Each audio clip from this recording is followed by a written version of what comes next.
My husband invited me to dinner with his new client.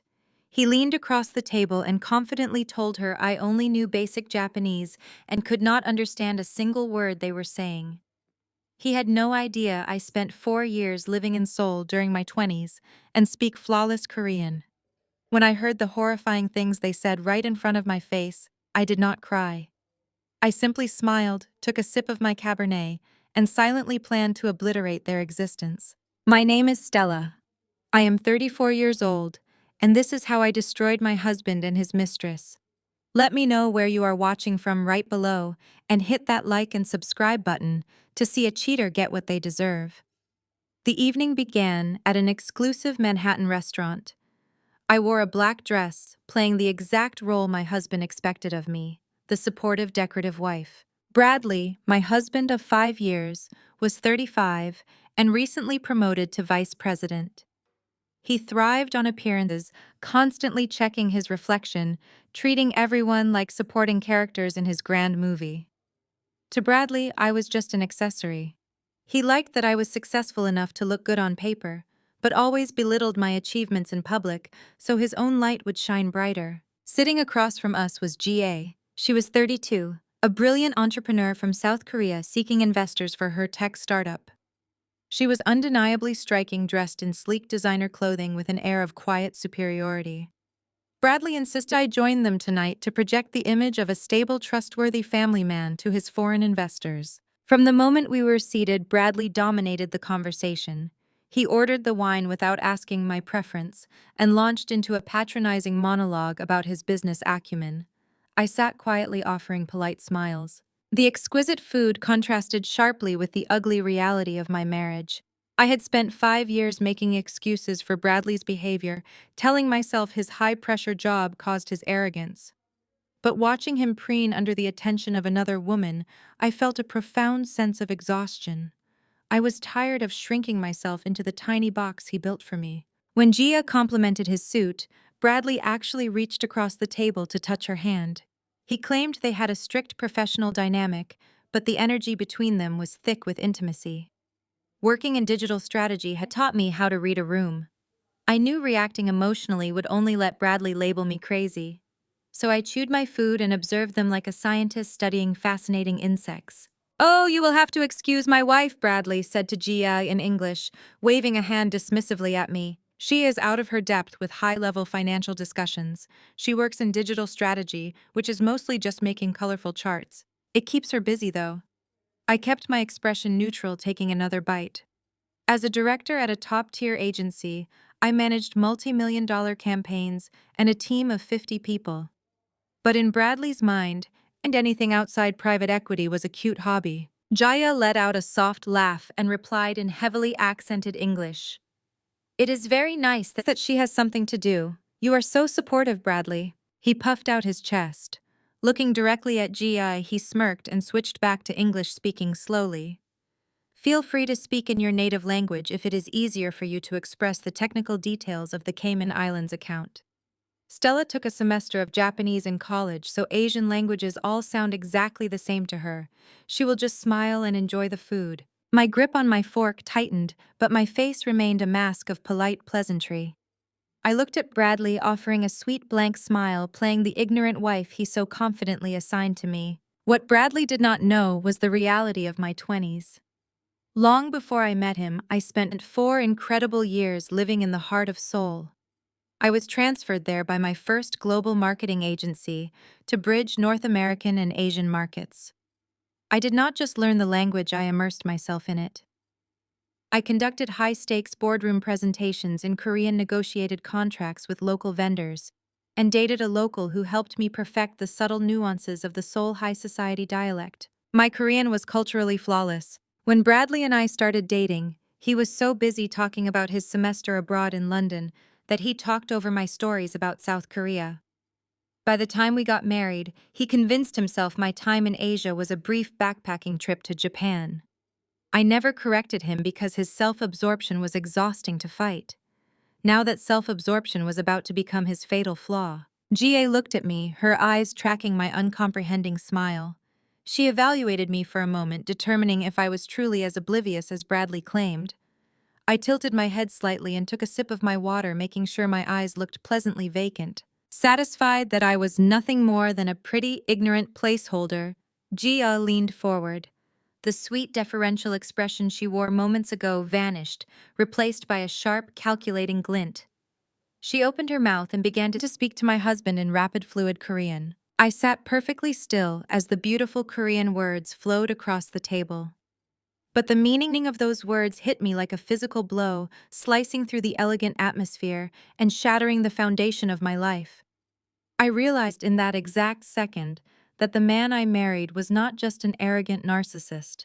He was a monster, and the woman sitting across from me was his willing accomplice in a plot so vile it defied belief. Ga picked up the bottle of expensive Bordeaux and leaned across the table. She poured a generous amount of wine into my glass, her lips curving into a picture-perfect smile. She looked at me with dark eyes that feigned sisterly warmth. Then she spoke in fluent, rapid Korean, addressing my husband directly. Your wife looks like a boring, empty-headed doll. I do not understand how you survived looking at that dull face for 5 years. She is completely clueless. I took my wine glass, smiled brightly at Ga, and nodded slowly, as if she had just paid me the ultimate compliment. Thank you, I said in English, raising my glass slightly. Bradley chuckled, swirling the dark red liquid in his own glass. He replied to Ga using a heavily accented, clumsy Korean vocabulary that made my ears bleed. He thought he was a linguistic genius because he memorized a few business phrases. She is just a placeholder, he said in Korean. A temporary necessity. She does not suspect a single thing. Ga let out a melodic laugh, tapping her manicured nails against the crisp white tablecloth. She turned her attention fully to Bradley, her tone shifting from casual mockery to sharp, calculating business.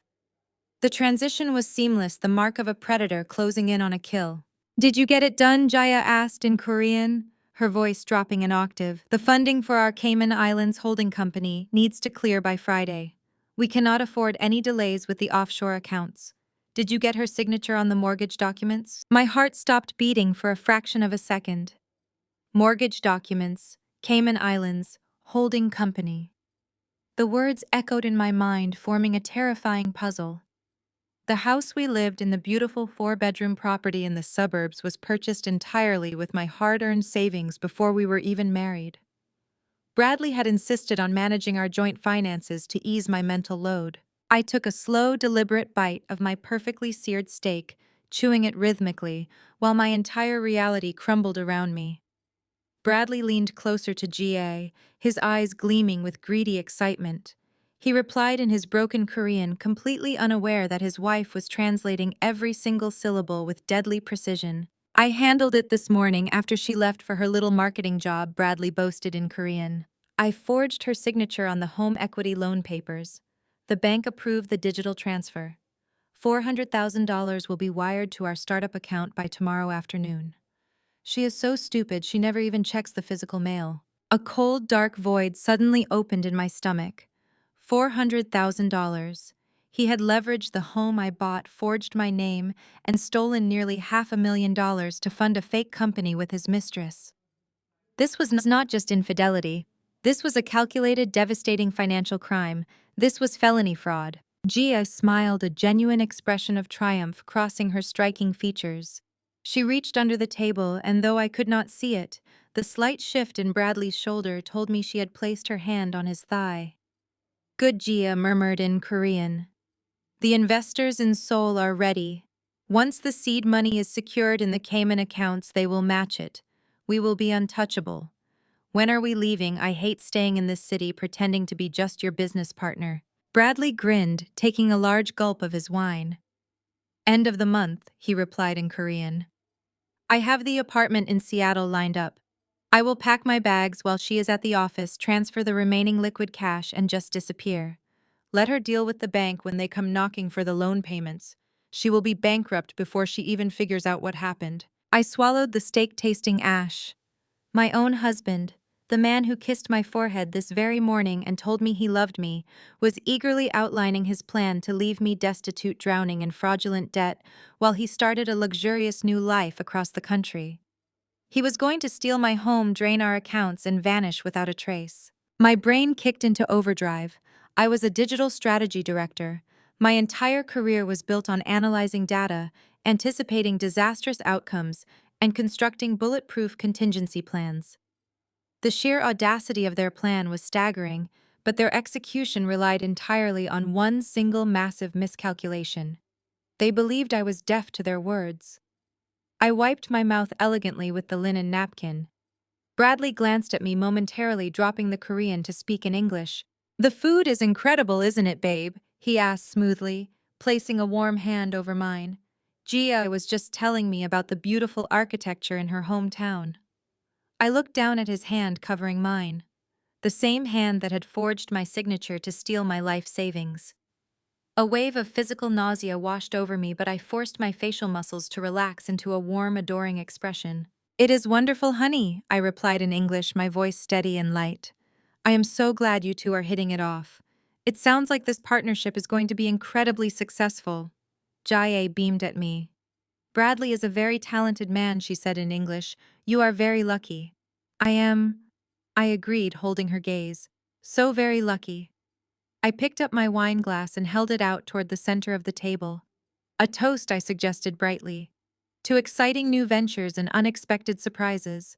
Bradley and Jaye exchanged a quick, knowing look, clearly amused by my naive toast. They raised their glasses, the expensive crystal clinking together with a musical chime. "To new ventures," Bradley echoed, looking right into Gia's eyes. The waiter approached to clear our plates and present the dessert menu. Bradley waved him away, pulling out his sleek black credit card with a practiced flick of his wrist. Our joint credit card. The one I paid the balance on every single month. I watched him hand it over with a sickening realization that I was literally funding my own demise. Jaye smiled at me again. "It was so wonderful to meet you, Stella," she said in English, her voice dripping with artificial warmth. "Bradley speaks so highly of you." "He is a wonderful husband," I replied, my voice steady and light. "I am thrilled you two are working together. I know this startup will be life-changing for everyone involved." Bradley beamed, oblivious to the lethal double meaning of my words. He signed the receipt, leaving an exorbitant tip with my money, and stood up to help me with my coat. As his hands settled on my shoulders, a violent shudder threatened to rip through my spine. His touch now felt like a venomous snake coiling around my neck. I forced my muscles to relax, leaning back into his embrace just enough to sell the illusion of a happy wife. We walked out of the restaurant into the crisp Manhattan air. The valet had already flagged down an executive Uber SUV for us. Ga hugged Bradley goodbye, a lingering embrace that pressed her chest against his chest, completely dropping the facade of professional boundaries. She turned to me and offered a polite, shallow bow. "Have a good night," Stella, Gia said. "Safe travels back to your hotel," I replied smoothly. "We will see you very soon." Bradley and I climbed into the spacious back seat of the black SUV. The doors closed, sealing us in the quiet, climate-controlled interior. As the car pulled away from the curb, merging into the glowing stream of city traffic, Bradley let out a deep, satisfied sigh. He loosened his tie and draped his arm over my shoulders, pulling me against his side. The smell of his expensive cologne filled the small space. It took every ounce of my willpower not to violently shove him away. Instead, I rested my head against the leather seat, staring out the window at the passing city lights. My chest felt hollow, carved out by the sheer magnitude of his betrayal. "Well, that went perfectly," Bradley said, pulling his phone from his suit pocket. "She loved you. I knew bringing you along was a good idea. It shows stability. Investors always love a family man." "I am glad I could help," I murmured, keeping my gaze fixed on the blurred neon signs outside. "What exactly is this new holding company doing?" "You mentioned something about the Cayman Islands at dinner."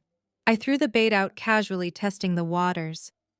Bradley chuckled, tapping away on his phone screen.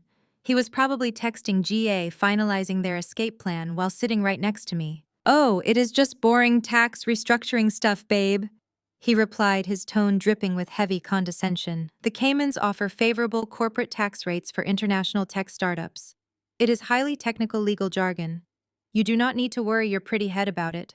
I have all our finances under complete control." "I bet you do," I said softly. My mind was no longer in that car. It was racing miles ahead, operating with the cold precision of a military strategist. I was a digital strategy director. I spent my days identifying vulnerabilities in corporate networks and securing data. Bradley thought he was playing a brilliant game of chess against a defenseless opponent. He forgot I built the board. I started mentally cataloging everything I needed to do the moment we crossed the threshold of our house. First, I needed absolute access to his devices. Bradley was arrogant, which meant he was sloppy. He used the same variation of passwords for everything.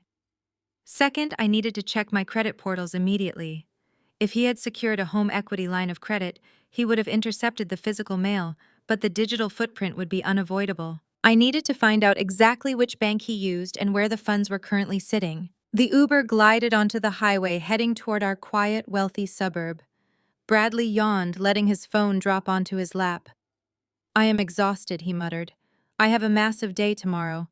Lots of final paperwork to sign for the business." "I bet you are exhausted," I thought. "Stealing a house and juggling a mistress takes a lot of energy." "You should sleep in tomorrow," I suggested sweetly. "You have been working so hard lately. You deserve some rest." "Maybe I will," he said, closing his eyes and leaning his head back against the seat. I watched his chest rise and fall in the dim light. The man I loved never existed. The person sitting next to me was a hostile threat operating inside my own home. I felt an icy calm wash over my nervous system. The heartbreak was gone, replaced by unadulterated focus. I needed ironclad documentation. I needed to secure my assets before the wire transfer cleared. I knew exactly what to do. I would play the compliant wife until he fell into oblivious sleep. And then, at exactly 2 o'clock in the morning, the silent war would officially begin. The silent war began the moment I heard Bradley's breathing shift into a deep, rhythmic snore. I waited another 20 minutes just to be absolutely certain. When he finally rolled over and pulled the heavy duvet up to his chin, I carefully slid out from under the covers. The hardwood floor was cold against my bare feet, sending a slight chill up my legs, but I barely registered the sensation. My mind was running a mile a minute, calculating risks and variables. I slipped out of the bedroom, easing the door shut until it clicked softly. I padded down the hallway, the familiar shadows of my own house looking suddenly hostile. This was my house. I bought this 4-bedroom suburban sanctuary 3 years before Bradley and I ever went on our first date. It was the product of my grueling corporate climbs and disciplined financial planning. And now the man sleeping down the hall was actively trying to steal it from me. I stepped into my home office and locked the door behind me. I left the overhead lights off to ensure no light spilled under the door. Instead, I booted up my laptop, the screen casting a pale bluish glow across my desk. Working in digital strategy meant I was borderline obsessive about cybersecurity. I activated my encrypted virtual private network and logged directly into my primary credit monitoring portal. For the last 5 years, I had allowed Bradley to manage our day-to-day joint checking accounts because he insisted it made him feel like a provider. But I always maintained strict boundaries around my primary credit profile, or so I thought. The dashboard loaded on the screen and my heart slammed against my ribs. A massive red alert banner flashed across the top of the interface. A new line of credit had been opened. My credit score, which had sat at a pristine 800 for years, had plummeted. My hands hovered over the keyboard as I clicked on the detailed report. A home equity line of credit drawn against my property. The total amount approved and accessed was exactly $400,000. The breath caught in my throat. I felt a wave of dizziness hit me. $400,000. He had leveraged almost the entire equity of my home. I took a moment to steady my trembling hands before digging deeper into the specific bank portal listed on the credit inquiry. I knew Bradley kept a master password list in a hidden note app on his phone, but he was incredibly predictable. I typed in his favorite sports team followed by our wedding anniversary. Access denied. I paused, gritting my teeth, and tried his favorite sports team followed by GA's birth year. The screen refreshed. Access granted. The sheer arrogance of it made my stomach churn. I stared at the digital paperwork that essentially signed away my financial freedom. There at the bottom of the final page was a flawless digital rendering of my signature. Bradley had scanned an old tax document I signed years ago, isolated the signature, and applied it to this electronic loan application. It was a masterful forgery perfectly executed to bypass the bank's automated verification systems. He had intercepted the physical mail confirmations, hiding the letters before I ever got home from the agency. I scrolled rapidly through this transaction history. The loan had been approved 3 days ago. The funds were deposited into our joint checking account yesterday morning. And then at 10 o'clock this morning, right around the time I was sitting in a strategy meeting at my agency, the entire $400,000 was wired out. I tracked the wire transfer confirmation number. The destination was a corporate account registered to an entity called Apex Innovations, LLC. The banking institution was located in the Cayman Islands. The money was gone, sitting in an offshore account, beyond the immediate reach of standard domestic banking reversals. By the end of the month, Bradley and Jaya would drain that Cayman account, disappear to Seattle, and leave me holding a nearly $500,000 debt on a house that would quickly go into foreclosure. My pristine credit score would be destroyed, taking years of my hard work and perfect payment history down with it. My financial independence would be wiped out. I would be buried in legal fees just trying to prove the fraud. A sudden, overwhelming urge to scream clawed at my throat. I wanted to march back into the bedroom, shake him awake, and demand my life back. But a digital strategist does not throw tantrums. A digital strategist gathers data. We drove to his parents' house. I perfected my mask during the drive. Beatrice and Richard lived in an opulent, gated community. They constantly hosted lavish events to maintain the illusion of generational wealth. Their lifestyle was heavily subsidized by Bradley and, by extension, me. Bradley routinely funneled our joint funds to bail them out. They viewed me as a reliable, high-yielding asset. Today I was about to see just how deep that entitlement ran. We stepped into the sprawling marble foyer, greeted by the smell of expensive catering and fresh lilies. Beatrice swept down the grand staircase, her wrists heavy with gold bracelets. She offered her standard greeting, an air kiss hovering 2 inches from my cheek. "Stella, darling," Beatrice said, her tone dripping with manufactured warmth. "You look exhausted. Still working those ridiculous hours at that little agency." "It is a digital strategy firm," Beatrice, I replied evenly, handing my coat to the housekeeper. "And yes, we just landed a major corporate account." Beatrice guided us into the formal dining room. She waved her manicured hand dismissively. "It is so taxing on you. I keep telling Bradley he needs to intervene. A wife should support her husband's brilliant entrepreneurial spirit instead of climbing the corporate ladder. Stop exhausting yourself with spreadsheets." I took my seat at the long mahogany table, carefully unfolding my linen napkin. Supporting his ventures. The irony was physically nauseating. I was currently supporting his venture to the tune of 400,000 stolen dollars. Bradley poured himself a mimosa and laughed, patting his mother on the shoulder. "Now, Mom, do not be too hard on her. Stella likes her job, even if it means she is too tired to help with the real business planning." Richard grunted his agreement from the head of the table, slicing into a piece of prime rib. "You have to focus on the legacy, Stella. Bradley is building an empire. He needs a partner who is fully invested in his vision, not someone distracted by colorful digital charts." I smiled warmly at Richard, picking up my fork. "You are absolutely right, Richard. I am extremely invested in Bradley's new company. You have absolutely no idea how much I have put into it." Bradley grinned, oblivious to the lethal truth in my words. The dining room doors suddenly swung open. Naomi Bradley's 33-year-old sister made her grand entrance. Though perpetually unemployed, she managed a lifestyle rivaling a reality television star. "Morning, everyone," Naomi announced, not bothering to apologize for being an hour late. She casually tossed a pristine lambskin Chanel handbag onto the empty chair next to me. The iconic gold hardware gleamed under the crystal chandelier. Beatrice gasped in delight, clapping her hands together. "Oh, Naomi, is that the new seasonal exclusive? It is absolutely stunning." Naomi beamed, pulling out her chair. "It is. $8,000, but completely worth it. An investment piece, really." She swept her gaze over my beige sweater with naked disdain. "You would not understand, Stella. You dress entirely too practically. In high society circles, you must always project ultimate success." I kept my smile firmly in place, though my mind was calculating rapidly. $8,000. Naomi had complained about being overdrawn on her credit cards just 2 weeks ago. She had begged Bradley to pay her rent, sobbing about how unfair the job market was.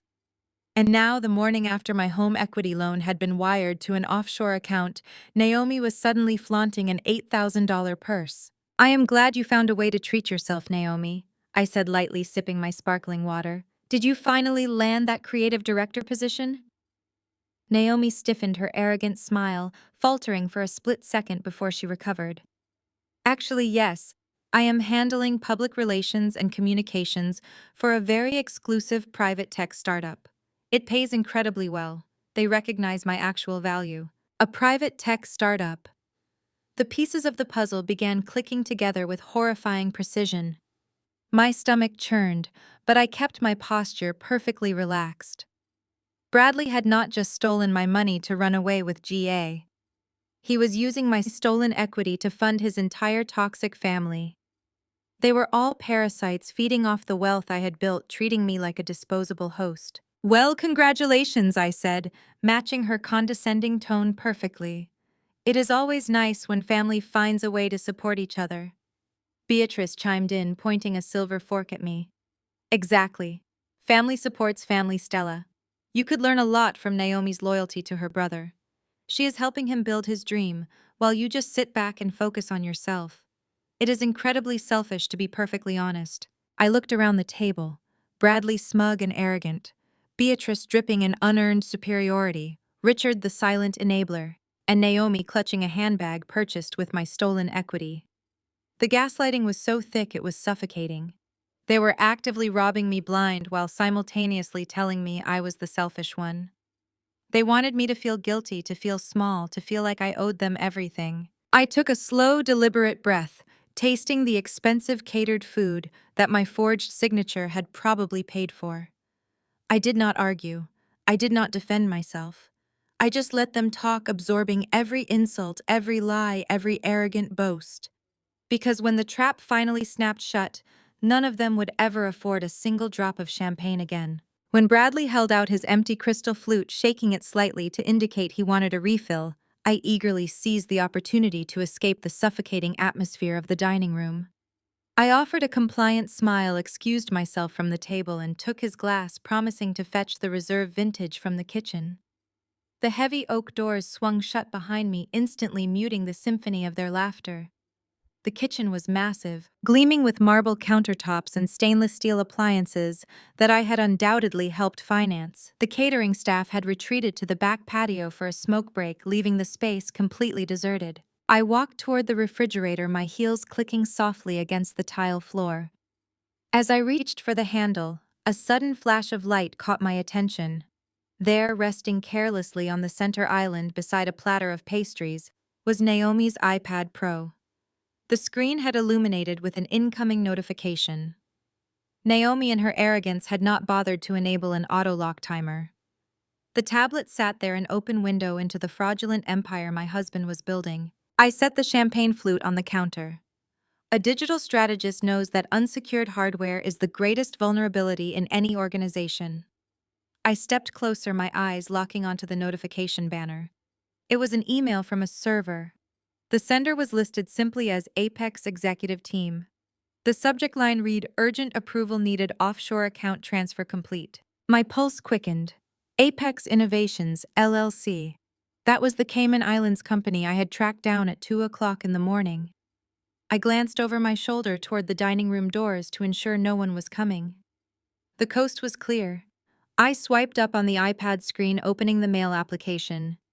Naomi had synced her corporate email to her personal device without encryption. I tapped the thread, my eyes scanning the text with predatory speed. The email was a thread between Bradley, GA, and Naomi. GA was listed in the signature block as Vice President of Investor Relations. Naomi was listed as the Public Relations Director for Apex Innovations. I read the message GA had sent just 20 minutes ago while we were sitting at the dining table. It confirmed the receipt of the $400,000 wire transfer. But the part was the attached expense approval spreadsheet. My hands flew over the screen, opening the spreadsheet. There were line items explaining how my stolen home equity was being dispersed. $10,000 categorized as a public relations wardrobe allowance. That was Naomi's Chanel handbag. $25,000 labeled as executive team building. That was Beatrice and Richard's trip to Europe. $5,000 for today's catering. My forged signature was funding the prime rib I had swallowed. The realization hit me with the force of a train. This was not a case of a cheating husband making a escape with his mistress. This was a coordinated family conspiracy. Beatrice, Richard, and Naomi were not bystanders. They were active board members in a criminal enterprise designed to obliterate me. They knew about the Cayman account. They knew about GA. They knew the money they were spending was stolen from the equity of my home. I scrolled down to an earlier message from Beatrice sent to Naomi's inbox 2 days prior. The subject line was, "The exit strategy." Beatrice had written, "Make sure Bradley transfers my budget before Stella realizes the house is leveraged. She is bound to notice the mail, so ensure the wire clears this week. Do not let her suspect a thing at brunch on Sunday. Keep her talking about her agency." Bile rose in my throat. My mother-in-law, the woman who had hugged me and kissed my cheek an hour ago, had conspired to drain my assets.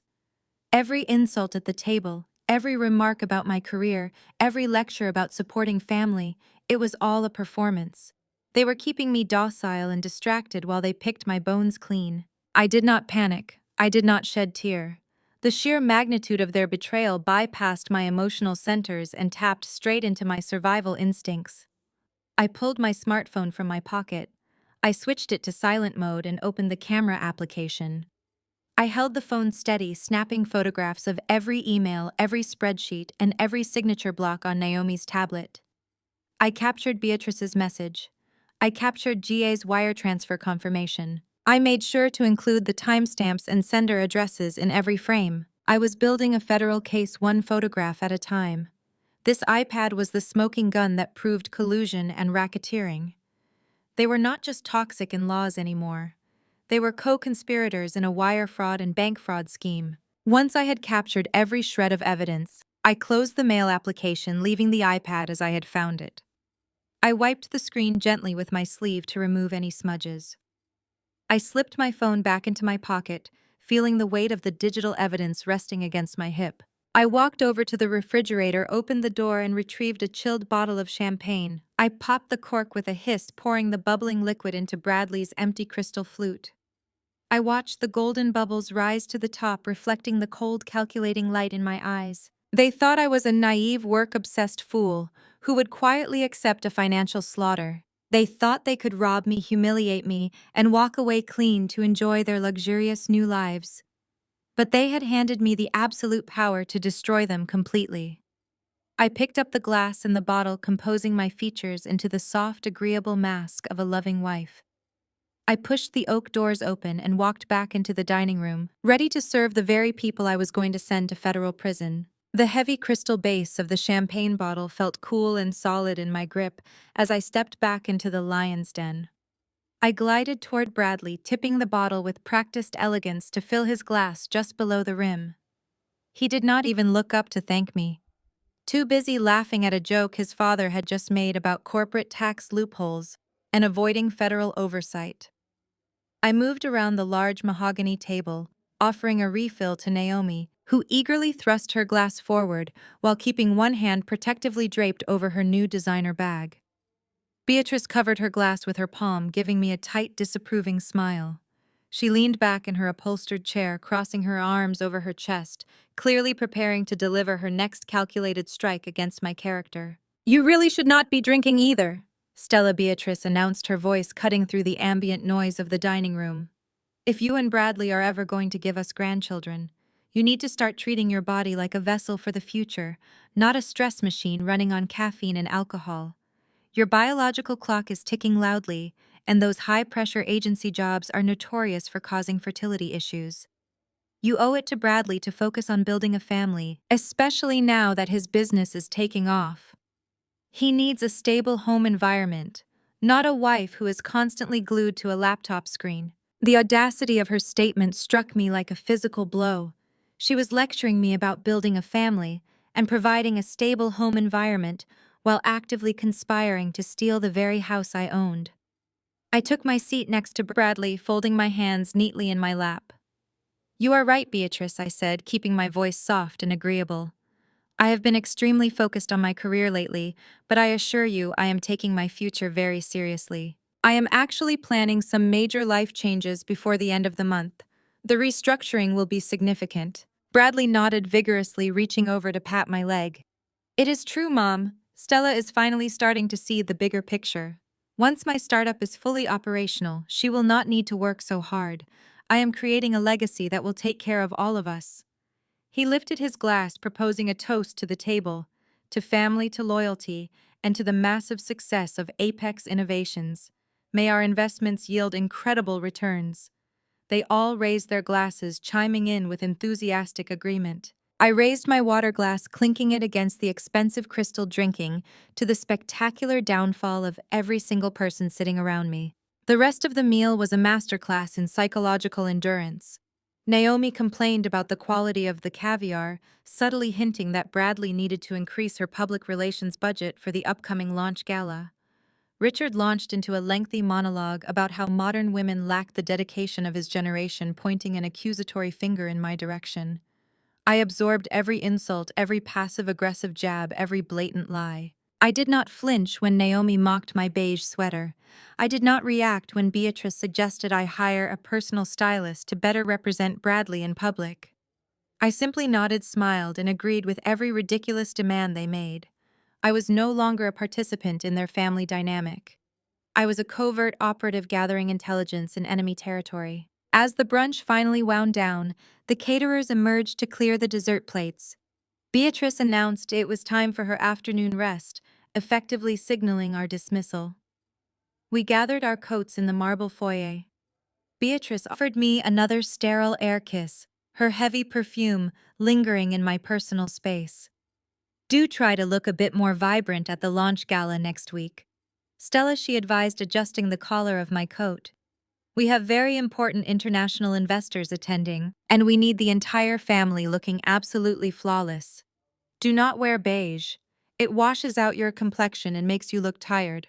I will wear something unforgettable." "Beatrice," I promised, looking her straight in the eyes.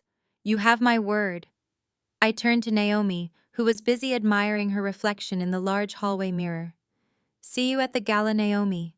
Good luck with all your public relations efforts. I know you will get exactly what you deserve." Naomi scoffed, flipping her hair over her shoulder. "Obviously," she replied. Bradley clapped his father on the back, exchanging a few final words about golf schedules, before taking my arm to guide me out the heavy front doors. The crisp afternoon air hit my face, providing instant relief from the suffocating toxicity of their house. We walked down the sweeping driveway toward where our car was parked. Bradley was practically skipping, energized by his successful performance and the validation of his greedy relatives. He hummed quietly, already miles away, probably thinking about his offshore accounts and his pending flight to Seattle with GA. I walked beside him, my mind running through the checklist of my impending retaliation. I had the digital evidence of the loan fraud. I had the photographs of the internal corporate emails proving the family conspiracy. The entire puzzle was assembled, but as we approached the vehicle, I realized something crucial. I was fighting a war on multiple fronts against a unified family syndicate. Bradley, Beatrice, Richard, and Naomi were all moving in perfect synchronization, protected by their shared greed. I needed an inside perspective, someone who understood the exact mechanics of their financial web. I absolutely and desperately needed an ally. I opened the passenger door, my gaze drifting across the expansive parking area of the gated community. That was when I saw him standing near a dark sedan, his posture rigid and his expression completely unreadable, waiting quietly in the deep shadows. This was exactly what I required to execute my final devastating blow. Bradley slid into the driver's seat of our SUV, immediately turning up the heated seats and blasting his sports podcast. He was completely oblivious. I left my passenger door open, pretending to fumble with my purse clasp. I needed to see if the man in the shadows would make a move. Jamal stepped out from behind the dark sedan. At 36, Jamal was an intelligent African-American man who carried himself with absolute precision. As a forensic corporate auditor for a top-tier accounting firm, His career was built on finding the money people tried to hide. He was Naomi's husband, though she treated him like an accessory. Beatrice and Richard paraded him around their country club as their ultimate diversity trophy, smiling for photos while dismissing his actual career as simply crunching numbers. Jamal walked toward me with purposeful, silent strides. His dark eyes locked onto mine, reflecting my own barely contained rage. He stopped just out of Bradley's line of sight, obscured by the large frame of the SUV. "Drop your earrings, Stella," Stella, Jamal whispered, his voice dangerously low. "Pretend you are looking for it." I immediately complied, kneeling onto the cold asphalt.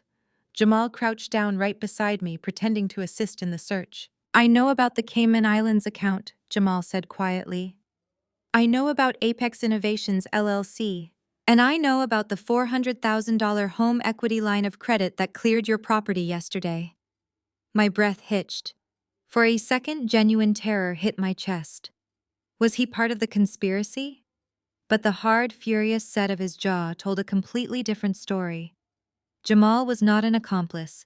He was a hunter who had just stumbled onto a crime scene. "How do you know about that?" I whispered back. Bradley was singing along to a commercial completely isolated in his soundproof bubble. "I audit financial fraud for a living," Stella, Jamal replied. "When my perpetually unemployed wife comes home with an $8,000 Chanel bag and books a first-class flight to Paris, I notice. I pulled her bank records this morning. She received a massive wire transfer from an offshore holding company. I traced the routing numbers. The seed money came directly from a loan processed against your residential address." I looked at him, my mind spinning at his efficiency. He unraveled in a few hours what took me an entire night of digital espionage. "Bradley forged my signature," I confessed, the words tasting like acid. "He is funding a fake tech startup with a Korean investor named GA. They plan to drain the accounts, abandon me in debt, and move to Seattle. Your in-laws are using my stolen equity as their personal slush fund." Jamal let out a bitter laugh. "They are garbage, Stella. Absolute irredeemable garbage. But it gets worse. While I was digging through Naomi's phone to track the financial discrepancies, I found something else. She is not just stealing from you. She is sleeping with her personal trainer. She used part of your stolen money to buy him a Rolex." The revelation hit me like a physical shockwave. Naomi was actively draining my assets to finance her own infidelity while happily facilitating her brother's affair. The sheer magnitude of their moral bankruptcy was astounding. "I am filing for divorce," Jamal stated, his eyes burning with cold intensity. "But simply handing her papers is not enough. I am tired of playing the polite, accommodating son-in-law for a family of racist, entitled parasites. They have used us both, Stella. They think we are just stepping stones for their own grand ambitions. I want to see every single one of them in federal prison." He reached into his tailored coat pocket and subtly pressed a small black USB drive into my palm. My fingers closed around the cold metal instantly. "This drive contains my proprietary auditing software," Jamal explained, his voice dropping to a harsh whisper. "It bypasses standard encryption. Plug this into Bradley's laptop when he is asleep. It will map the entire digital architecture of his fake startup flag, every illegal wire transfer, and generate a federal compliance report that the Securities and Exchange Commission will practically drool over. I have the financial tracking skills. You have the access and the strategic mind. If we work together, we can build a watertight legal trap." I looked down at the small black drive concealed in my hand, then back up into Jamal's eyes. We were no longer just in-laws forced to tolerate each other at holiday dinners. We were two betrayed spouses standing on a battlefield, forming an unbreakable alliance. He had the forensic expertise I lacked, and I had the internal access he needed. Together we were going to orchestrate a financial execution. "Are you ready to burn their empire to the ground?" Jamal, I asked quietly. "I brought the matches," he replied without hesitation. "Meet me at the downtown coffee shop near my office tomorrow at noon. Bring whatever evidence you have already gathered. We have a lot of work to do." "I will be there," I promised him very softly. Stella, Bradley shouted from inside the SUV, rolling down the passenger window. "Did you find the earring? It is freezing out here. Let's go." "I found it, honey," I called back brightly. Jamal stood up, brushing off his tailored trousers. He gave me a polite, distant nod, perfectly playing the role of the courteous brother-in-law. "Have a good afternoon, Stella," he said loudly enough for Bradley to hear. "You too, Jamal," I replied back. I climbed into the passenger seat and pulled the heavy door shut, sealing myself back inside the vehicle with my fraudulent husband. My hand rested inside my purse, my fingers tightly gripping the USB drive. Bradley put the car in drive and accelerated out of the country club parking lot, entirely unaware that the countdown to his utter destruction had just officially begun. The next day at noon, I walked into a dimly lit, independent coffee shop tucked away in Seattle's financial district. The rain lashed against the windows, masking the sound of the city, creating the perfect acoustic shield for our clandestine meeting. I spotted Jamal sitting in a secluded corner booth, his back to the wall, a thick manila folder resting on the table. He wore a sharp charcoal suit, looking every bit the ruthless corporate auditor he was. I slid into the booth across from him, placing my laptop bag on the floor. "Did you run the software?" Jamal asked, skipping pleasantries. I opened my laptop and angled the screen toward him. "It took 3 hours while Bradley was asleep," I replied, keeping my voice low. "Your auditing program is terrifyingly efficient." It bypassed his basic firewall and pulled the entire digital architecture of Apex Innovations. I cross-referenced it with the photos I took of Naomi's iPad. Jamal nodded, his dark eyes scanning the screen. He pulled a second secure flash drive from his pocket and slid it across the table. "I took the raw data you sent me this morning and ran a comprehensive trace. This drive contains the finalized forensic blueprint. I mapped exactly where your money went and how it intersects with GA's foreign investors." I plugged the drive into my port, opening the master file. A complex flowchart materialized on my screen, highlighting international wire transfers in bright red. "Here is the layout," Jamal explained, pointing at a central hub on the chart. "Your husband funneled the $400,000 home equity loan directly into a Cayman Islands shell account registered to Apex Innovations. But he did not just park it there. He is using your stolen equity to inflate the company's valuation." I stared at the numbers, my analytical mind instantly dissecting the data. "He is creating fake liquidity." I realized the sheer audacity of the scheme, making my pulse race. "Exactly," Jamal confirmed. "GA is bringing in foreign investors from Seoul. She promised them that the American co-founder had significant skin in the game. Your $400,000 is acting as the required matching capital. The Korean investors just wired $2 million into that same offshore account, based on the fraudulent proof of funds Bradley provided. They think they are investing in a legitimate, highly capitalized tech startup. If the federal authorities freeze that account," I murmured, tracing the digital pathways on the screen, "those investors lose everything, and Jia goes down for international wire fraud. And Bradley goes to federal prison for bank fraud, identity theft, and money laundering." Jamal finished smoothly. "The beauty of this is that they intertwined their crimes. Bradley stole your money to secure GA's investors, and GA used Bradley's fraudulent capital to illegally solicit foreign funds. They built a house of cards, Stella. If we pull out the bottom layer, the whole thing crashes." I leaned back against the leather booth, sipping my black coffee. The precision of Jamal's work was breathtaking. In less than 24 hours, he had constructed an airtight federal case against our own spouses. I looked at the man sitting across from me. For years, I had only known Jamal as the quiet, impeccably dressed husband who stood slightly behind Naomi at family gatherings. "Why did you stay with her this long?" I asked softly. "You are brilliant, Jamal. You must have known who they really were." Jamal offered a bitter, humorless smile. He looked down at his coffee cup, his expression hardening. "When I met Naomi, she played the progressive, independent woman perfectly. I was a young auditor climbing the ranks, and she made me feel like we were building an empire together. But the moment we got married, the mask slipped." He looked up, his eyes filled with a cold, controlled fury. "Beatrice and Richard did not want a son-in-law. They wanted a diversity trophy. They parade me around their exclusive country club to prove how modern and tolerant they are. 'Look at our successful African-American son-in-law,' they tell their wealthy friends. Meanwhile, behind closed doors, Richard constantly undermines my career, calling me a glorified bookkeeper." Beatrice asks me to review her tax returns for free, but refuses to let me handle their actual investment portfolios because I am not part of their traditional network. I felt a sharp pang of empathy. They treated me the exact same way I said. I am just a workaholic placeholder to them, a convenient asset to exploit. Naomi is exactly like them, Jamal continued, his voice tight. She spent years draining my income to keep up with the lifestyle her parents demanded. When I finally cut off her credit cards last month to force some financial discipline, she ran straight to Bradley. She helped him set up this fake public relations position at Apex Innovations so she could skim your stolen equity to buy Chanel bags and luxury watches for her personal trainer. They use people, Stella. They consume anyone who enters their orbit. I reached across the table and tapped the laptop screen.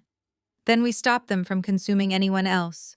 We have the wire transfers, the forged signatures, the emails, and the financial architecture. We have everything we need to destroy them. Jamal nodded, his demeanor shifting back to the calculating professional. We have the data, but we need the perfect legal mechanism to execute the strike.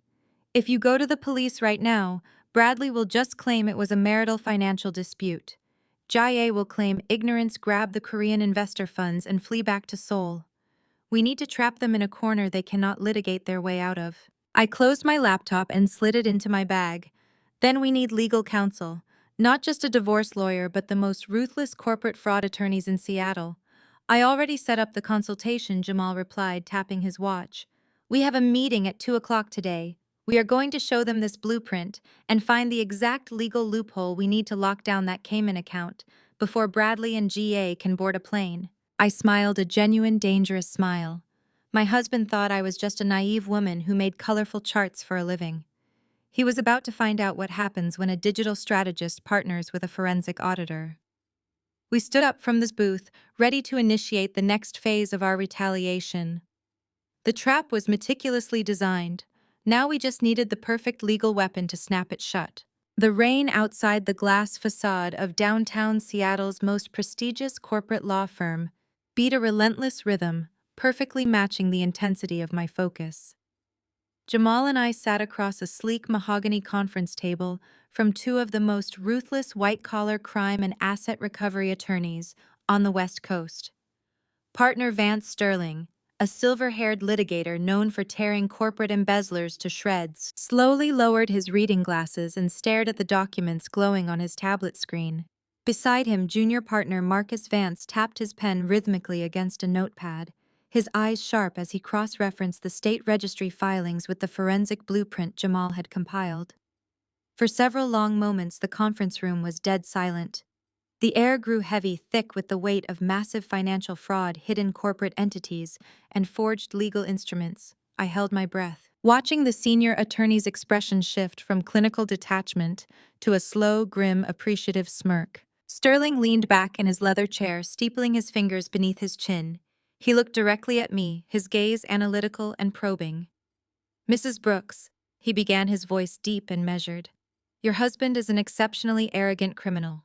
He possesses just enough corporate finance knowledge to make himself dangerous, but he completely lacked the foresight to consult a competent attorney before executing this scheme. In his haste to hide this massive liability from his foreign business partner, he made a catastrophic legal error." My pulse spiked. "What kind of error?" I asked, leaning forward over the table. Sterling tapped the screen of his tablet, highlighting a specific clause within the Apex Innovations LLC operating agreement and the associated home equity loan contracts.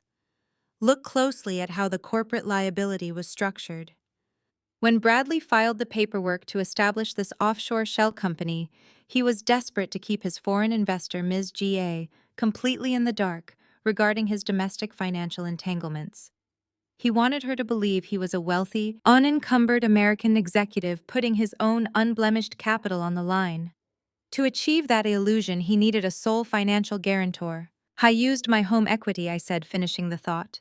"He forged my signature as the sole guarantor of the loan securing the initial startup capital." "Precisely," Sterling continued, a triumphant glint appearing in his eyes.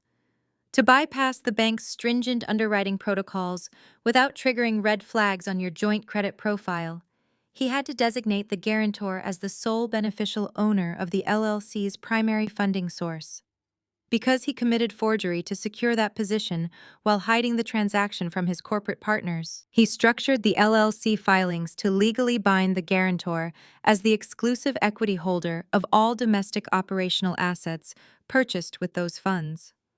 In simpler terms, Mrs. Brooks, because he forged your signature to lock you into the financial liability, your signature legally established you as the 100% majority shareholder and sole legal owner of Apex Innovations and all its domestic assets. The words hung in the air, echoing off the mahogany walls. I blinked, letting the full legal reality wash over me. I wasn't just a victim of domestic fraud. By virtue of his sloppy, arrogant forgery designed to deceive his mistress, Bradley had legally signed over his entire startup empire directly to me. He essentially handed you the keys to the kingdom. Marcus Vance added, a grin breaking across his face. He want to make you the invisible debt holder, but corporate law doesn't let you use a spouse as a silent financial slave without transferring the corresponding equity ownership. The moment that $400,000 wire cleared from your property into that corporate entity, you became the legal owner of the company. Every piece of software they are developing, every domestic account, every piece of intellectual property currently registered under Apex Innovations belongs entirely to you. A cold, absolute thrill rushed through my veins. The house he tried to steal, the company he built behind my back, the startup he planned to run away with to Seattle, it was all legally mine. What about the foreign investor funds? Jamal interjected, leaning forward. Jai A brought $2 million in seed capital from Seoul. That money is currently sitting in the same Cayman Islands account, mixed with Stella's stolen equity. How does that affect our ownership claim? Sterling adjusted his glasses, turning his attention to Jamal's forensic charts. That is where we deploy a multi-layered legal strike, Sterling explained smoothly. Because those foreign funds were solicited under fraudulent pretenses, specifically the false representation that Bradley possessed, independent unencumbered matching capital, when in reality, he used a forged home equity loan from his wife. The entire investment pool is tainted by domestic and international wire fraud. If we file an emergency civil injunction, combined with a federal maritime and international asset freeze under SEC regulations, we can lock down that Cayman account immediately. Marcus picked up the thread, writing rapidly on a fresh legal pad. We move on three distinct fronts simultaneously. First, we file an emergency ex parte motion in civil court tomorrow morning to freeze all Apex Innovations assets, citing immediate and irreparable financial harm due to identity theft and forgery. Second, we hand Jamal's forensic audit directly to the United States Attorney's Office and the Securities and Exchange Commission, triggering criminal investigations into Bradley and GA for wire fraud, bank fraud, and money laundering. Third, because Stella is the 100% legal owner of the domestic LLC, we execute a corporate takeover. We lock them out of the servers, fire GA for corporate embezzlement, and seize control of the intellectual property before they even realize the trap has snapped. I sat back in my chair, a slow, dangerous smile spreading across my face. For days I had felt the crushing weight of betrayal, the humiliation of being plotted against by a husband who viewed me as nothing more than a disposable ATM. But looking at these top-tier attorneys backed by Jamal's brilliant forensic blueprint, I realized the game had completely changed. Bradley thought he was orchestrating my total ruin. Instead, he had engineered his own absolute destruction. Can we execute the asset freeze before the launch gala next week? I asked, my voice steady, cold, and entirely devoid of emotion. They are hosting a massive investor showcase in downtown Seattle. They plan to finalize their expansion contracts and celebrate their victory. I want to pull the rug out from under them, right in front of all their high society investors and my toxic in-laws. Sterling laughed out loud, leaning back in his chair with deep admiration. Oh, Mrs. Brooks, he said, shaking his head. Not only can we execute the freeze before the gala, but we will have federal marshals serve the injunction right there on the main stage while they are giving their keynote speeches. I walked out of that mahogany conference room feeling like a loaded weapon. The next 14 days required a performance worthy of an Academy Award. I had to step back into my suburban house and play the role of the oblivious, financially illiterate wife, while my husband actively prepared to abandon me. Every smile, every cooked meal, every load of laundry I folded was a calculated move to maintain his false sense of security. The 2-week countdown began with Bradley acting increasingly erratic and smug. He walked around our home with his chest puffed out high on the thrill of his own perceived brilliance. On Tuesday evening, I sat at the kitchen island, quietly reviewing a marketing brief for my agency. Bradley walked in, poured himself a generous glass of bourbon, and leaned against the granite counter. He looked down at my paperwork with a familiar patronizing sneer. "Are you still stressing over those little digital campaigns?" he asked, taking a slow sip of his drink. "You really need to learn how to delegate, Stella. You are going to burn yourself out for pennies. Look at what I am doing with the startup. We secured massive international backing today. You should take some time off and just support my vision. Maybe take a cooking class." I looked up, keeping my facial muscles completely relaxed. I offered him a warm, admiring smile. "You are right, honey," I said softly. "Your business is operating on a completely different level. I am just trying to keep myself busy. I am so proud of everything you are building for our future." Bradley chuckled, reaching out to pat my head like I was a loyal, simple-minded dog. "Stick with me, babe," he promised. "I have our whole path mapped out." The gaslighting was relentless. Later that same week, I woke up at midnight to find Bradley's side of the bed empty. I slipped out into the hallway and crept toward his home office. The door was slightly ajar. I stood in the dark, listening as he spoke to Gia through his laptop. I was speaking in his terrible broken Korean, oblivious to the fact that I understood every single mispronounced syllable. "The stupid woman actually asked if she could help with my accounting today." Bradley laughed in Korean, clearly trying to impress Gia. "I told her the math would give her a headache. I am transferring the last of our joint savings into the offshore account on Thursday. We fly to Seattle right after the gala." I stood frozen in the hallway, my fingernails digging into my palms. I quietly walked to the kitchen, brewed a cup of chamomile tea, and carried it back to his office. I pushed the door open with a gentle, sleepy smile. He slammed his laptop shut, his face flushing with momentary panic. "I heard you talking," I said sweetly, handing him the warm mug. "I thought you might want some tea. Was that an overseas client?" Bradley quickly recovered his composure, his arrogant smirk returning. "Yes, just dealing with some international investors. Go back to sleep, Stella. This corporate finance stuff is way over your head." "I will," I replied, turning away before he could see the absolute venom in my eyes. The abuse did not stop with Bradley. His family relentlessly drained the stolen equity, growing bolder with every passing day. On Saturday afternoon, Naomi dropped by unannounced, wearing a new pair of designer sunglasses and carrying shopping bags from high-end boutiques. She dropped the bags onto my sofa and demanded I make her a cappuccino. "I am completely exhausted," Naomi complained, admiring her fresh manicure. "Being the public relations director for Apex Innovations is so demanding. Bradley relies on me for everything. You really should put more effort into your appearance, Stella. We have high-profile Korean investors flying in for the gala next week. You cannot show up looking like a tired office worker. You will embarrass my brother." I handed her the cappuccino, my expression perfectly serene. "I will make sure to wear something that truly captures everyone's attention, Naomi," I promised her. "I am actually looking forward to the gala. It will be a night no one ever forgets." Naomi rolled her eyes, sipping her drink. "Just stay in the background and let the real professionals handle the spotlight." While they spent their days insulting me and spending my stolen money, I spent my lunch breaks executing their downfall. Jamal and I met in secure locations across the city, coordinating directly with the legal team and federal agents. Jamal's forensic audit was the key that unlocked the entire federal investigation. He provided the Securities and Exchange Commission with the exact routing numbers, offshore accounts, and fraudulent wire transfers. During a covert meeting in a library study room, Jamal handed me a thick dossier. "The federal judge signed the emergency civil injunction this morning," Jamal explained, his dark eyes fierce with anticipation. "The moment you give the signal at the gala, the Cayman Islands account will be frozen by international authorities. JIA's investors have already been contacted by the SEC. They are furious, but they are playing along so the feds can catch Bradley and GA red-handed at the event." I traced the signature on the injunction.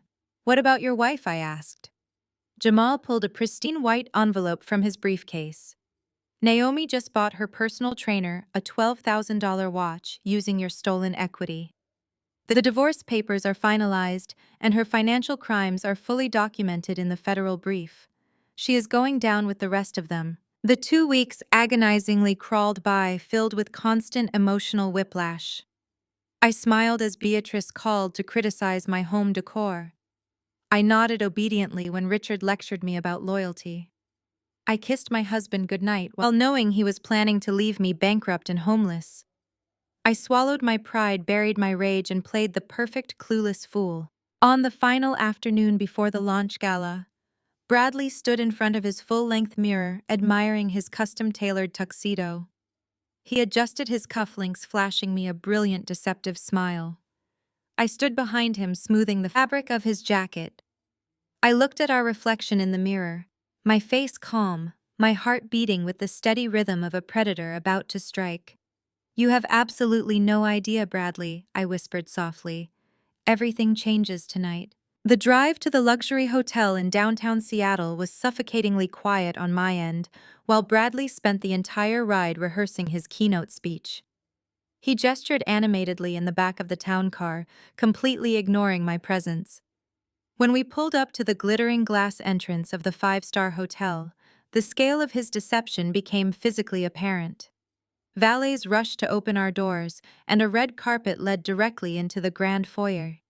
This was a masterclass in staging, paid for entirely by my stolen home equity. I stepped out of the vehicle, the cold evening air sharp against my skin. I had ignored Beatrice and her condescending fashion advice. Instead of a bland, forgettable dress, I wore a sharply tailored emerald green power suit. The cut was aggressive and immaculate, pairing perfectly with a sleek silk blouse and stiletto heels that echoed like gavel strikes against the marble floor. I looked less like a supportive suburban wife and more like a corporate executioner. Bradley barely noticed. I was too busy scanning the crowd for the cameras and his foreign investors. We walked into the main ballroom, and the opulence was staggering. Crystal chandeliers cast a warm golden glow over hundreds of guests. Waiters glided through the room, balancing trays of champagne and high-end hors d'oeuvres. The space was packed with elite venture capitalists, prominent tech journalists, and wealthy Korean investors who had flown across the Pacific specifically for this launch. Large digital displays flashed the Apex Innovations logo, boasting fraudulent financial projections and promising revolutionary technological advancements. It was a spectacular monument to financial fraud, and I was holding the only detonator. GA stood near the center of the room, holding court with a group of older Korean businessmen. She wore a stunning crimson gown that clung to her figure, playing the role of the visionary international founder to absolute perfection. When she spotted Bradley, her face lit up with a brilliant predatory smile. She excused herself from her group and glided toward us, her eyes instantly locking onto Bradley while completely looking past me. Bradley puffed out his chest, stepping forward to greet her with a kiss on both cheeks that lingered just a fraction of a second too long for a professional setting. "You mad at?" Gia purred in English, resting her hand on Bradley's tuxedo sleeve. "The executives from Seoul are incredibly impressed with the setup. They cannot wait for the final presentation." She finally turned her gaze to me, her eyes sweeping over my emerald power suit with a fleeting flash of irritation. Her smile tightened, losing all its previous warmth. "Stella, you decided to come. I am so glad you could make it to support Bradley. It must be very overwhelming for you to see all these important industry leaders in one room. Do not worry, you can just relax near the bar." I smiled back, matching her artificial sweetness effortlessly. "It is quite a spectacle, Gia. I would not miss this night for the world. You both have put so much effort into hiding the real details of this venture. I am just here to watch the final reveal." Jia blinked, a momentary shadow of confusion crossing her face before Bradley quickly interjected. He clamped a heavy hand on my shoulder, physically maneuvering me slightly behind him, as if attempting to hide me from view. "Stella is just happy to be out of the house," Bradley said with a booming artificial laugh. "She does not get to attend events of this magnitude very often." Bradley then turned his back to me, completely leaning in close to GA. He switched to his atrocious, heavily accented Korean. "Everything is ready," he whispered, assuming his linguistic code was an impenetrable fortress. "I transferred the last of the joint accounts this morning. Tomorrow we leave this city and start our real life. My useless wife suspects absolutely nothing." Jae let out a soft musical laugh, responding in rapid Korean. "Good. Just keep her out of the way until the keynote is over. The investors are asking questions about the matching capital. I need you on stage to confirm the funds are fully secured and unencumbered by any domestic liabilities." I stood 2 feet away from them, sipping a glass of sparkling water from a passing tray, translating every single word in real time. The thrill of the impending trap made my heart race, but my face remained a blank, pleasant mask. Bradley suddenly spun back around to face me, switching his tone to the condescending cadence he reserved for dealing with me in public. "Listen, babe," he said, adjusting his perfectly folded pocket square. "GA and I have to go mingle with the venture capitalists and the foreign delegates. It is crucial networking for the startup. You understand, right? Just find a quiet table, grab some food, and try not to bother anyone important." "Of course, Bradley," I replied softly, offering him an obedient nod. "I know exactly where I need to be. You go do what you need to do." Bradley patted my arm dismissively and immediately walked away, offering his arm to GI. I watched them glide through the ballroom, presenting themselves as the ultimate power couple to the wealthy elite. They introduced themselves to major stakeholders, shaking hands and securing verbal commitments for millions of dollars in future investments. Bradley introduced GA to everyone as his brilliant partner, the visionary who brought the entire project to life. Whenever someone politely inquired about me standing alone near the impressive ice sculpture, Bradley waved the question away with a careless flick of his wrist. He was a man standing on top of the world, entirely blind to the massive legal earthquake gathering right beneath his polished leather shoes. I smoothed the fabric of my suit, perfectly prepared to deliver the final, devastating act of the night without any hesitation. I smoothed the fabric of my suit, perfectly prepared to deliver the final, devastating act of the night without any hesitation. Stepping away from the towering ice sculpture, I made my way toward the velvet-roped VIP section, overlooking the main ballroom floor. The area was strictly guarded, reserved for platinum-tier investors, key executives, and unfortunately my husband's parasitic family. The moment I crossed the threshold into the exclusive lounge, the sheer visual impact of their thievery hit me like a physical shockwave. Beatrice, Richard, and Naomi were holding court near a private champagne tower dripping in stolen opulence. Beatrice wore a cascading diamond necklace that caught the light with blinding intensity. The matching chandelier earrings framed her face in a display of ostentatious wealth that completely betrayed her actual financial reality. Richard stood beside her, swirling a glass of single malt scotch, wearing a bespoke tuxedo that certainly cost more than his entire annual pension. And then there was Naomi. My arrogant sister-in-law posed for a hired photographer, clutching the $8,000 Chanel handbag she had flaunted at Sunday brunch. She had paired it with a floor-length silk gown and a new platinum Cartier watch. Every diamond, every tailored thread, and every drop of premium liquor they consumed was financed by the forged equity of my home. They were parading around the VIP section like tech royalty, absolutely giddy, on the thrill of spending money they had conspired to steal from their own daughter-in-law. I walked deliberately toward their high-top table, my emerald heels sinking slightly into the plush carpet. The moment Beatrice spotted me, her triumphant smile vanished, replaced immediately by a sharp, disapproving scowl. She tapped Richard on the arm, muttering something under her breath, before detaching herself from their group to intercept me. Naomi trailed closely behind her mother, her eyes narrowing as she took in my tailored green power suit. "Stella, what on earth are you doing in the VIP lounge?" Beatrice hissed, her voice dropping to a harsh, venomous whisper. "This area is reserved for the founders and the high-net-worth delegates from Seoul. You cannot just wander here and start mingling with people who actually matter." "I am Bradley's wife, Beatrice," I replied evenly, keeping my posture perfectly straight and my expression completely serene. I assumed the VIP section was appropriate for the family of the chief executive. Naomi let out a dramatic, condescending sigh. She adjusted her stolen Cartier watch so the studio lighting would hit the diamonds. Being his wife does not mean you belong in the professional spotlight tonight, Stella. Bradley is about to secure millions of dollars in international funding. He needs to project the image of a focused, unencumbered visionary. JA is handling all the investor relations because she actually understands the corporate stakes. You are just going to confuse the delegates. Beatrice stepped closer, her expensive perfume clashing aggressively with the scent of the catering. I specifically warned you about your wardrobe at brunch, Stella. That aggressive green suit makes you look like a disgruntled board member, not a supportive spouse. You stand out in the worst possible way. There will be prominent tech journalists and corporate photographers circulating the room momentarily. Bradley and Gia need to be photographed together as the unified face of Apex Innovations. Having you hovering in the background looking bitter and out of place will ruin the entire media narrative. The sheer audacity of her demands was breathtaking.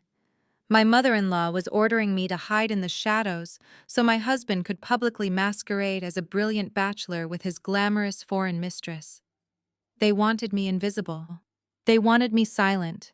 They wanted me to politely fade out of existence while they drained my bank accounts dry. I promise you both, I said softly, looking back and forth between their arrogant, entitled faces. I have absolutely no intention of ruining Bradley's media narrative tonight. In fact, I am going to make sure the photographers capture the most authentic, unforgettable version of his startup launch. I will stay completely out of his way until the keynote speech begins. Naomi rolled her eyes, taking a sip of her champagne. Good.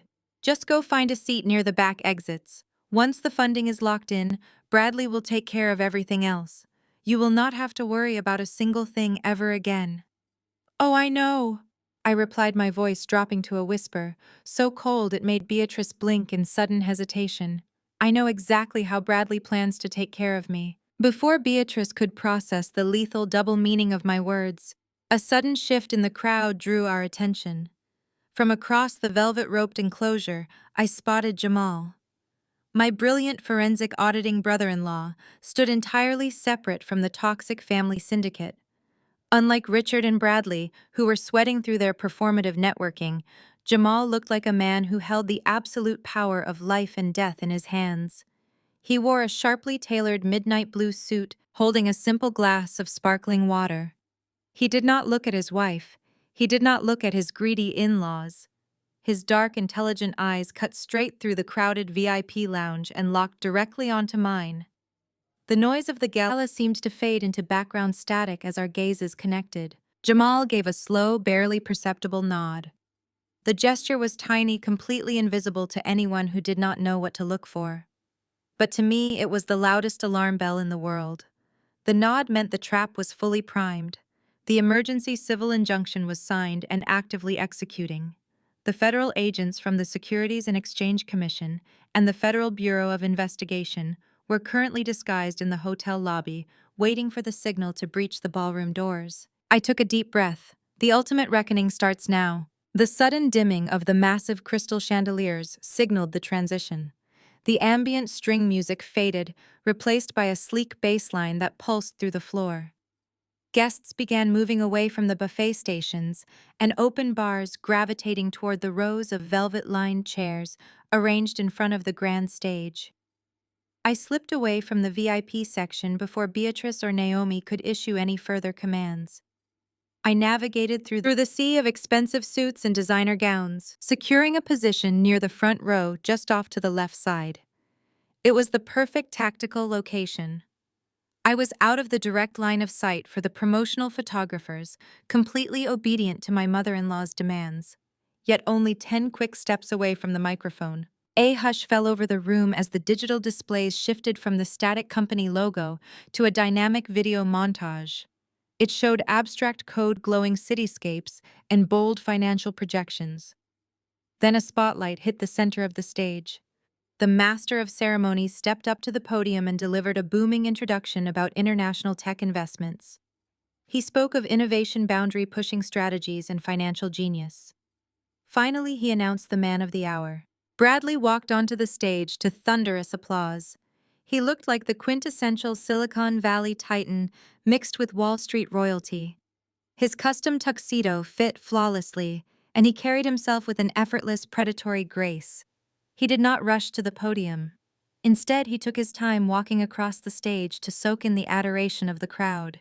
He waved to a few recognized faces, flashed his brilliant camera-ready smile, and finally stepped up to the microphone. He gripped the edges of the podium, letting a moment of profound silence build before he began to speak. "Thank you, Bradley," said, his voice echoing through the state-of-the-art sound system.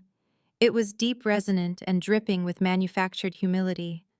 "Looking out at this room tonight, seeing the most brilliant minds in technology and finance gathered here, I am truly humbled.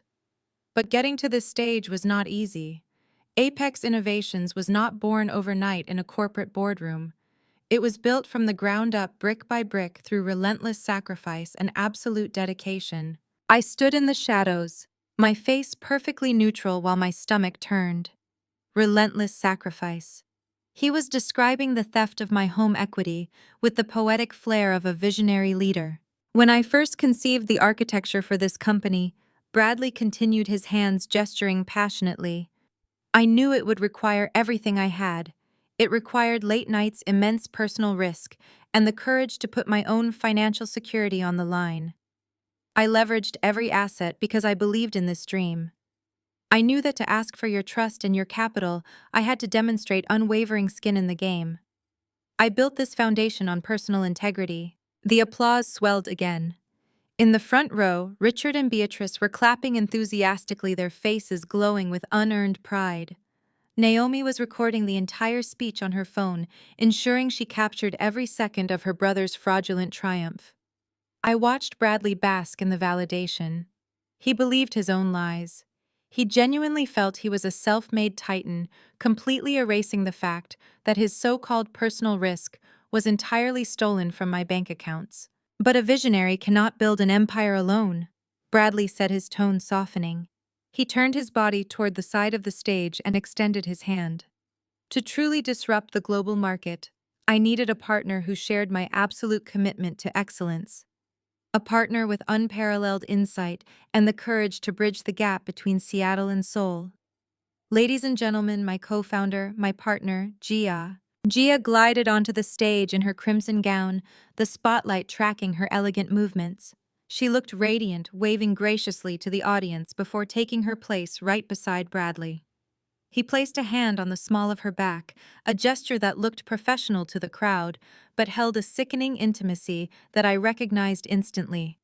She smiled up at him, the perfect picture of an international power couple ready to conquer the financial world. Gia brought more than just capital to Apex Innovations, Bradley told the captivated audience. She brought a global perspective. Thanks to her tireless efforts, we have secured funding from some of the most respected venture capital firms in South Korea. We have successfully locked in the matching seed capital, safely securing our offshore infrastructure to guarantee maximum returns for every investor in this room. He bowed his head slightly toward the front row where the Korean delegates sat. The foreign investors nodded back, thoroughly satisfied. They believed their millions were safely sitting in a highly capitalized Cayman account matched dollar for dollar by Bradley's own personal wealth. They had no idea they were cheering for a man who had just implicated them in international wire fraud. "This company is built on absolute transparency," Bradley declared, his voice rising to a triumphant crescendo. "We are not just creating technology. We are building a legacy of trust. Tonight we finalize our international contracts. Tonight we merge two markets into one unstoppable force. The future belongs to those brave enough to take what they want, and I promise you all we are just getting started." The ballroom erupted into a standing ovation. People rose to their feet, cheering for the magnificent illusion. Bradley and GA stood center stage, basking in the blinding flash of corporate photographers. He was at the absolute peak of his arrogance, entirely high on the success of his own devastating lies. He raised his hands, signaling for the crowd to quiet down, as a line of waiters began bringing silver trays of champagne toward the front for the ceremonial toast. I checked my posture, smoothed my tailored emerald jacket, and stepped out of the shadows. The waiters lined the edge of the stage, offering silver trays loaded with crystal flutes of vintage champagne. Bradley reached down and took two glasses, handing one to GA with a flourish. The investors in the front row stood up, lifting their own drinks in anticipation of the final ceremonial toast. The lighting shifted from the bright presentation glare to a softer celebratory hue, setting the perfect mood for a billionaire origin story. I placed my empty water glass on a passing waiter's tray and took my first step toward the stage staircase. The emerald green of my power suit caught the edge of the spotlight. I did not rush. I walked with the measured, deliberate pace of a woman who owned the room. The sharp click of my stiletto heels against the hardwood floor seemed to synchronize with the beating of my heart. From the corner of my eye, I saw sudden movement in the VIP lounge. Beatrice had rushed to the velvet rope, her face contorting into a mask of pure, unadulterated panic. She gripped the velvet barrier aggressively, waving her hand, trying to signal me to stop. Naomi stood right behind her, her mouth hanging slightly open in shock. They had ordered me to stay hidden, to fade into the background, and let Bradley secure the funding that would maintain their luxurious lifestyle. Seeing me boldly marching toward the spotlight was their worst nightmare unfolding in real time. I looked directly at Beatrice, offered a cold, razor-sharp smile, and kept walking. As my foot hit the first carpeted step of the stage, the master of ceremonies noticed me. He stepped forward uncertainly, glancing toward Bradley for direction. Bradley had just raised his glass to the crowd, his mouth opening to deliver the final toast. He caught the movement out of the periphery of his vision and turned his head. His eyes locked onto mine. For a fraction of a second, absolute confusion washed over his polished features. Then his default arrogance kicked back in.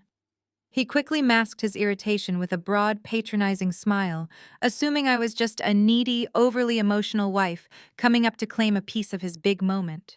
He chuckled into his microphone, a deep, resonant sound designed to charm the audience. "It looks like my beautiful wife Stella wants to join us for the toast," Bradley announced to the room, projecting the image of a benevolent, patient husband. "Let us give her a round of applause, ladies and gentlemen. She has been waiting patiently all night." A smattering of polite applause rippled through the ballroom. G.A. shifted her weight, her crimson gown rustling as she glared at me. Her dark eyes flashed with raw hostility. She had worked relentlessly to establish herself as the only woman on this stage, the brilliant international co-founder. My presence was an unwanted intrusion on her victory lap. She leaned slightly toward Bradley, whispering something fast and sharp. I reached the top of the stairs and walked across the stage. I did not walk toward Bradley. I walked directly toward the main acrylic podium where the secondary microphone was mounted. Bradley realized I was not coming in for a supportive hug. His smile tightened, becoming strained at the edges. He took 2 quick strides to intercept me, stepping between me and the podium. He kept his back to the audience, maintaining his camera-ready smile for the photographers below, but his eyes were filled with venomous warning. "What on earth do you think you are doing?" Bradley hissed under his breath, his voice barely audible over the ambient noise of the crowd. "Go sit back down right now, Stella. You are embarrassing me. Get off the stage before you ruin this." I did not stop. I stepped smoothly around him, ignoring his physical attempt to block my path. He could not grab my arm or physically force me away without creating a massive scene in front of the Korean delegates and the tech press. His desire to maintain his perfect public image was the exact chain that bound his hands. He was paralyzed by his own vanity. I reached the podium and gripped the secondary microphone. I pulled it smoothly from its mounting clip. The microphone clicked, the sound echoing through the massive ballroom speakers. The ambient chatter in the room instantly died down. The audience sensed the sudden shift in energy. This was no longer a standard corporate celebration. The script had been broken. Stella Bradley warned, his voice dropping to a harsh, desperate whisper right beside my ear. "Put the microphone down, I am warning you." I turned my head slowly and looked my husband dead in the eyes. The facade of the clueless, obedient wife dissolved, completely replaced by the lethal, calculating digital strategist he had grossly underestimated. I let him see the absolute certainty in my gaze. I saw the exact moment the realization hit him. The arrogant smirk vanished from his face, replaced by a sudden, creeping dread. He did not know what I was about to do, but looking into my eyes, he finally understood that I was not a harmless spectator. I turned my attention away from him and looked out at the sea of faces. The venture capitalists, The journalists and the wealthy delegates from Seoul all stared back at me in total silence. In the back of the room, standing near the main exit doors, I saw Jamal. He gave me one final firm nod. The federal agents were in the lobby waiting for my cue. "Good evening, everyone," I said into the microphone, my voice ringing clear and commanding across the cavernous ballroom. I know my husband delivered a passionate speech about personal integrity, relentless sacrifice, and building a foundation of trust. He painted a beautiful picture of what this startup represents to the global market. I paused, letting the heavy silence stretch out for a long, powerful moment. However, there is a fundamental issue with the beautiful picture my husband just painted. It is entirely a work of fiction. I turned my body away from the general audience and faced the front row, where the elite delegates from Seoul were seated. I locked eyes with the lead investor, a stern-looking man with silver hair who held immense sway over the foreign capital. Then I shifted my gaze to GA. She was still standing beside Bradley, her crimson gown shimmering under the stage lights, her expression a mix of annoyance and impatience. I leaned into the microphone. When I spoke again, the English language was completely gone. In its place, I delivered a greeting in flawless high society Korean. "Welcome to Seattle, esteemed guests. It is my absolute honor to host you this evening. I trust the journey from Seoul was comfortable, and I hope you are enjoying the hospitality my husband and his partner have so generously provided using my stolen money." A collective gasp rippled through the front row. The Korean investors physically recoiled. Their translators, who had been whispering into earpieces just moments before, abruptly stopped talking. They did not need to translate. The pristine Seoul dialect I used was not the clumsy, broken phrasing of a tourist. It was the refined, sophisticated cadence of a corporate executive who had navigated their own high-pressure boardrooms for years. The reaction from GA was instantaneous and catastrophic. The blood completely drained from her face, leaving her pale and ghostly under the bright stage lights. Her perfectly manicured hands began to tremble so violently that the champagne sloshed over the rim of her crystal flute, spilling onto her expensive crimson gown. She took a clumsy, staggering step backward. Her stiletto heel caught on the carpeted stage, and she nearly lost her balance, her pristine image shattering in real time. Bradley, standing just a few feet away, looked completely bewildered. His elementary grasp of the language meant he could not fully comprehend the sophisticated vocabulary I was using, but he recognized the tonal shift. He recognized that I was speaking fluent Korean, the very language he had confidently assured his mistress I could never understand. "What are you doing?" Bradley demanded, his voice a harsh, panicked hiss. "Stop talking right now." I ignored him entirely. I kept my eyes pinned on GA, offering her the same artificial sweet smile she had given me at the Michelin-starred restaurant 2 weeks ago. "Your wife looks like a boring, empty-headed doll," I said, switching back to Korean, projecting my voice so every single delegate in the front row could hear the vile words perfectly.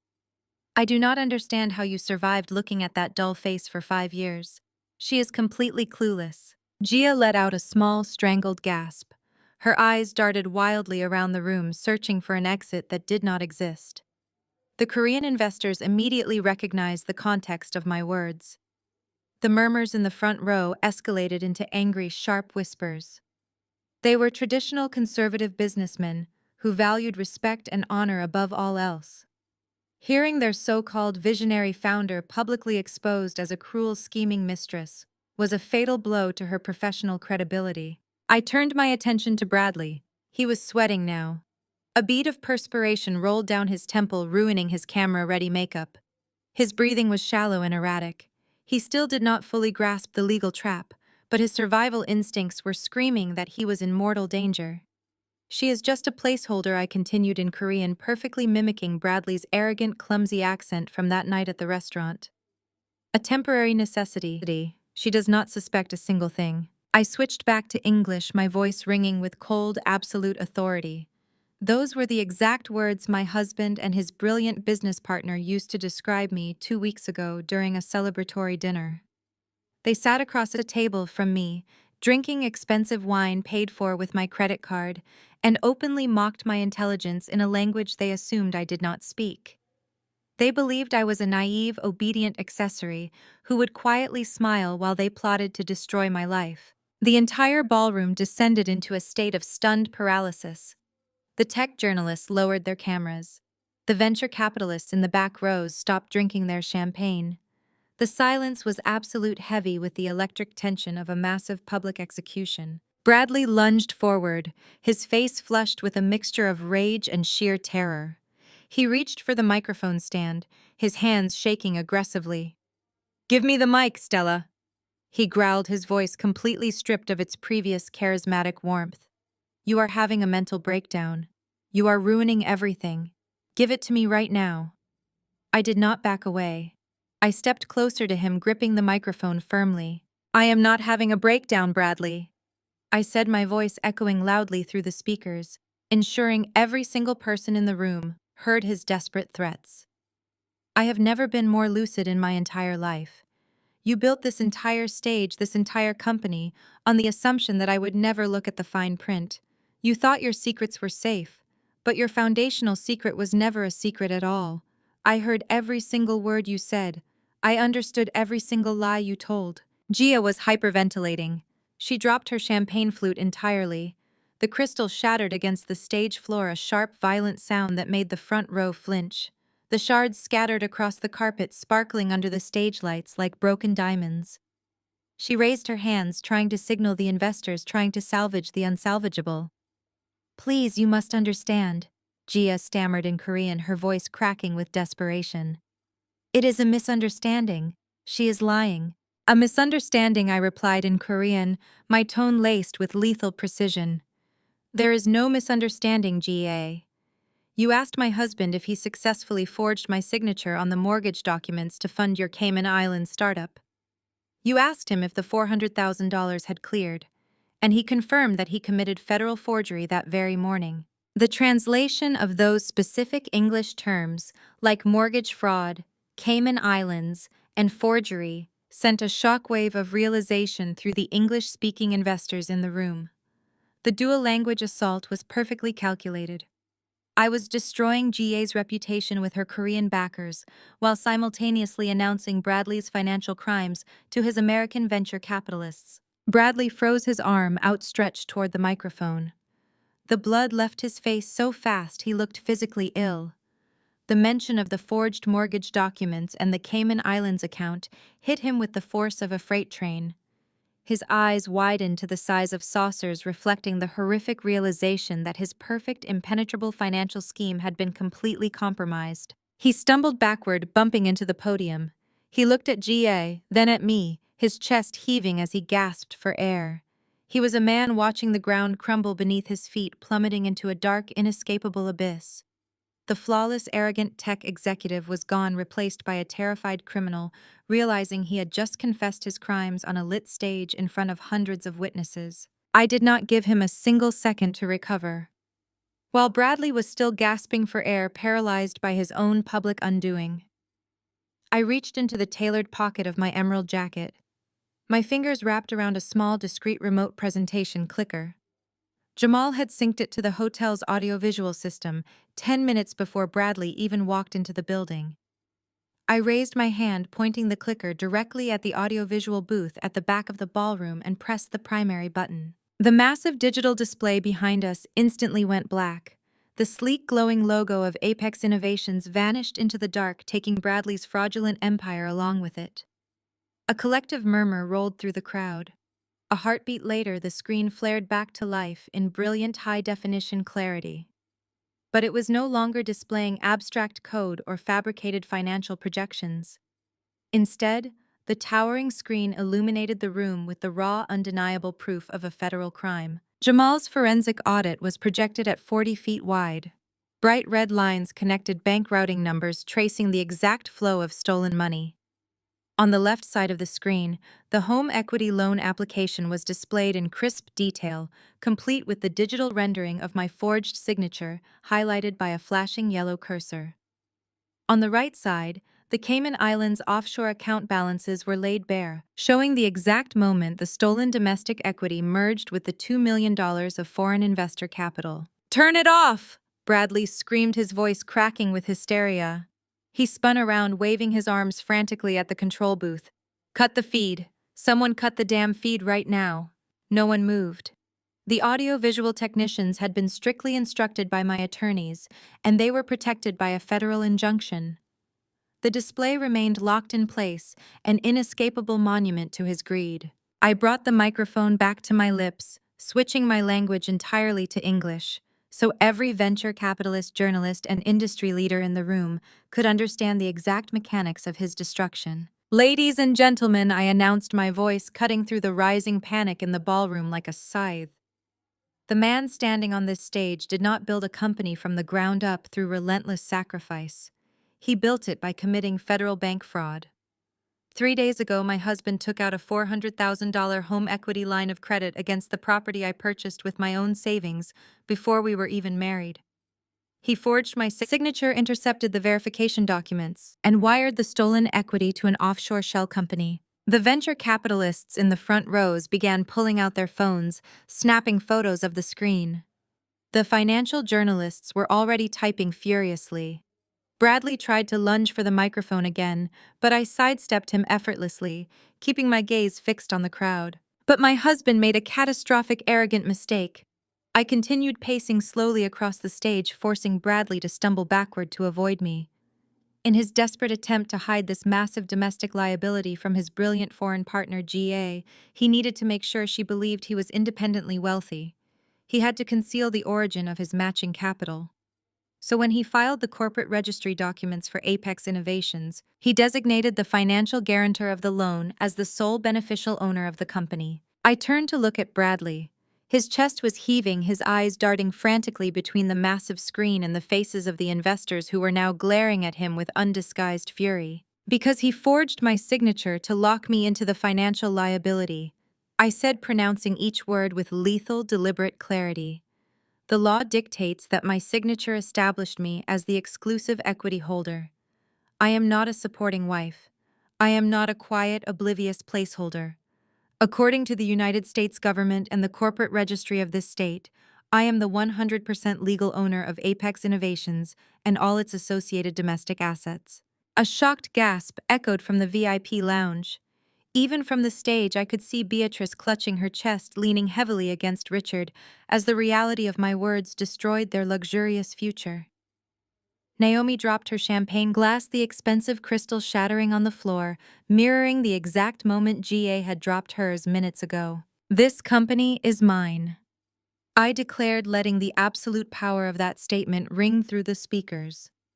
"And as the sole owner and majority shareholder, I am exercising my executive authority, effective immediately." I turned my attention to GA.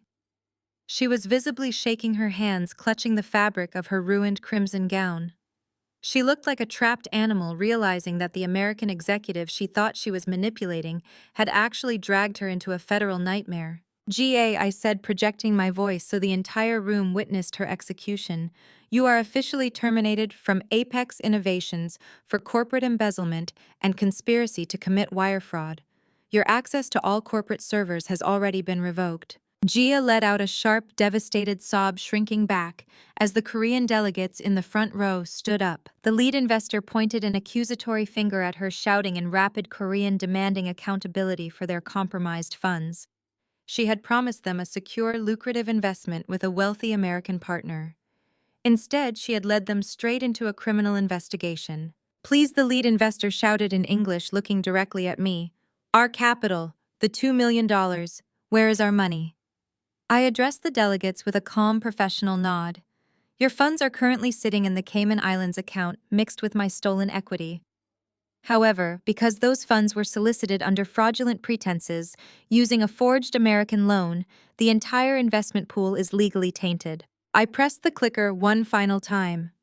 The screen transitioned to display the official seal of the federal court, alongside the bold, undeniable text of the emergency civil injunction my legal team had secured that very afternoon. 10 minutes before I walked onto this stage, I explained, my voice echoing with unyielding finality. A federal judge signed an emergency ex parte motion.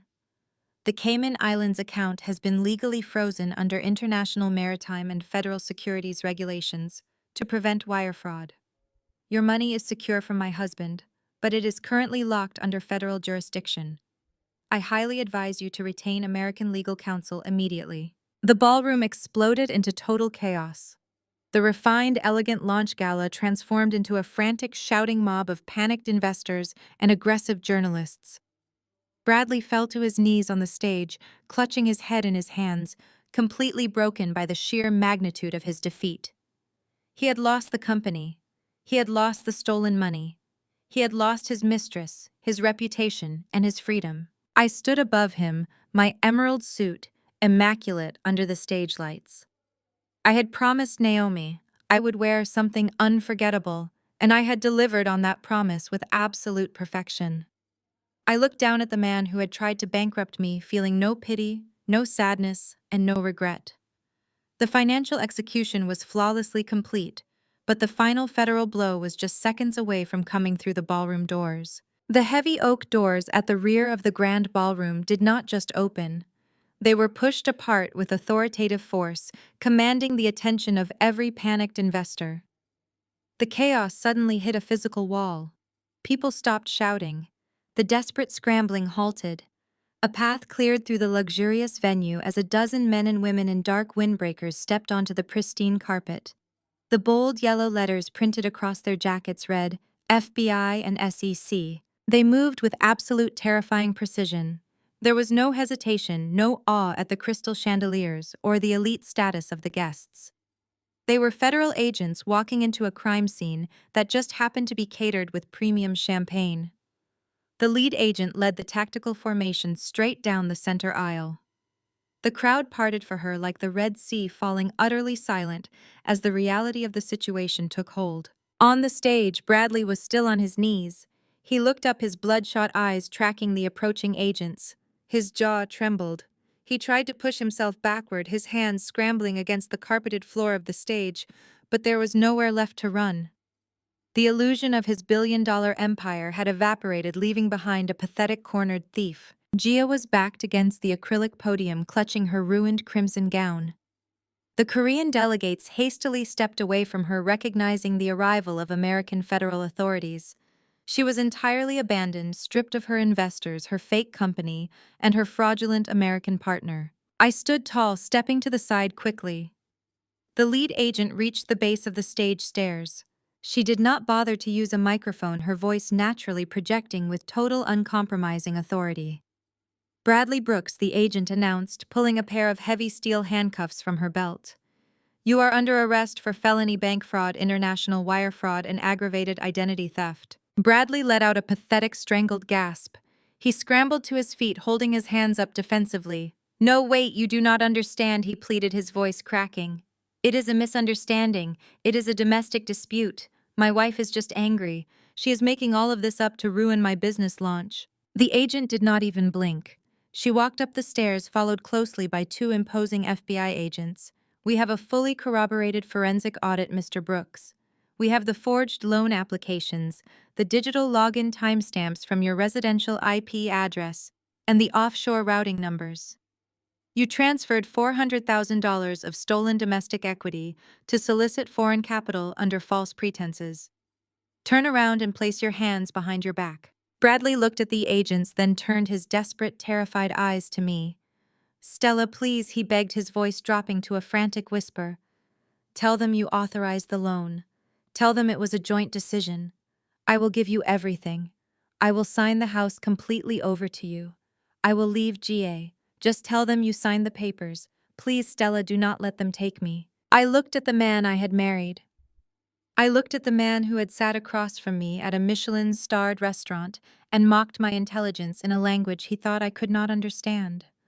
I looked at the man who planned to leave me destitute and drowning in fraudulent debt while he started a new life. "I do not negotiate with felons, Bradley," I replied, my voice steady and completely devoid of mercy. "And as the sole legal owner of this liquidated company, my first and only executive action is handing you over to the federal government." The two agents grabbed Bradley by the shoulders, spinning him around roughly. The sharp metallic click of the handcuffs locking around his wrists echoed across the silent ballroom. Bradley slumped forward, sobbing openly as the agents read him his Miranda rights. Meanwhile, an SEC investigator approached Gia. She shrank back, raising her trembling hands. Did not know, Gia cried out in English, her perfect facade entirely shattered. He told me the money was his. I am a victim here. You cannot arrest me. You are a co-conspirator in a federal wire fraud scheme. The SEC agent corrected her sharply. You are currently in the United States on an investor visa that was secured using fraudulent corporate filings. Your visa is officially revoked. You are being detained for questioning regarding the embezzlement of foreign capital, and you will face immediate deportation proceedings after the criminal investigation concludes. Gia let out a piercing wail, covering her face with her hands. The Korean investors watched her downfall with cold, unforgiving expressions. She had disgraced them, lied to them, and jeopardized their wealth. In their eyes, she was already a ghost. An agent stepped forward and secured her wrists in handcuffs, guiding her firmly away from the podium. From the edge of the crowd, Jamal walked up the stage stairs. He stood beside me, his hands resting casually in his tailored suit pockets. He looked down at Bradley, who was currently being hauled toward the exit, weeping uncontrollably. Your auditing software is incredibly efficient, Jamal, I noted quietly. I told you, Stella, Jamal replied, a deep, satisfied smirk crossing his features. I do not just find the hidden money, I make sure the people who hide it never see the light of day again. The SEC was highly impressed with the digital blueprint we provided. They mapped the Cayman accounts within an hour of our meeting. We watched as Bradley and GA were paraded through the center of the ballroom. The elite guests, the journalists, and the venture capitalists parted ways to let the federal agents pass, pulling out their smartphones to record the humiliating exit. Bradley kept his head down, trying to hide his tear-stained face from the flashing cameras.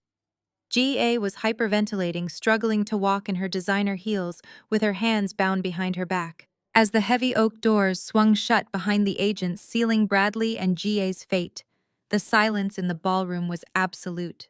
The elite crowd of venture capitalists and foreign delegates stood frozen, processing the spectacular collapse of a massive fraud. I stepped down from the stage, my emerald heels sinking into the carpet, with Jamal walking calmly beside me. The crowd parted for us, no longer seeing a quiet, supportive wife and a background son-in-law. They saw the architects of the brutal execution. I navigated toward the VIP lounge. The velvet ropes that had previously kept me out now seemed like a pathetic, flimsy joke. Behind them, my in-laws were descending into total panic. Beatrice was gripping a cocktail table, her knuckles white, her face entirely drained of its arrogant flush. Richard was furiously tapping his phone, his hands shaking so violently he nearly dropped the device. When Beatrice saw me approaching her, shock rapidly morphed into a desperate, frantic rage. "Stella, what have you done?" Beatrice shrieked, abandoning all pretense of elegance. "You just sent my son to prison. You ruined his entire life over a marital dispute. You need to call those agents back right now and tell them it was a mistake." I stopped inches from her, my cold gaze sweeping over her diamond necklace. "It was not a mistake, Beatrice," I replied evenly. "It was a federal audit. And you should be far less concerned about Bradley's prison sentence and far more concerned about your own immediate future." Richard looked up from his phone, his face slick with sweat. "My accounts are frozen," he stammered, his voice barely a whisper.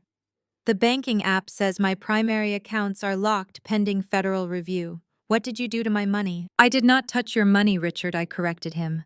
"I simply reclaimed mine.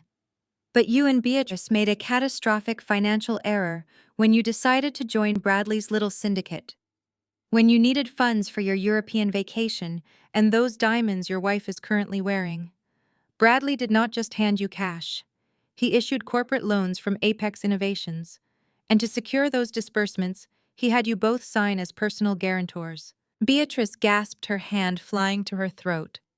"We just signed standard paperwork. Bradley said it was a formality to keep the business taxes clean." "Ignorance is not a valid legal defense," Jamal interjected smoothly, stepping forward to stand shoulder to shoulder with me. "When Stella liquidated the company and the federal government seized the assets, all outstanding corporate loans were immediately called in. Because you personally guaranteed those fraudulent disbursements, the creditors are coming directly for you." I leaned in closer to Beatrice, lowering my voice to a lethal quiet register. The federal agents are going to claw back every single stolen dollar you spent. Your cars, your jewelry, your country club memberships.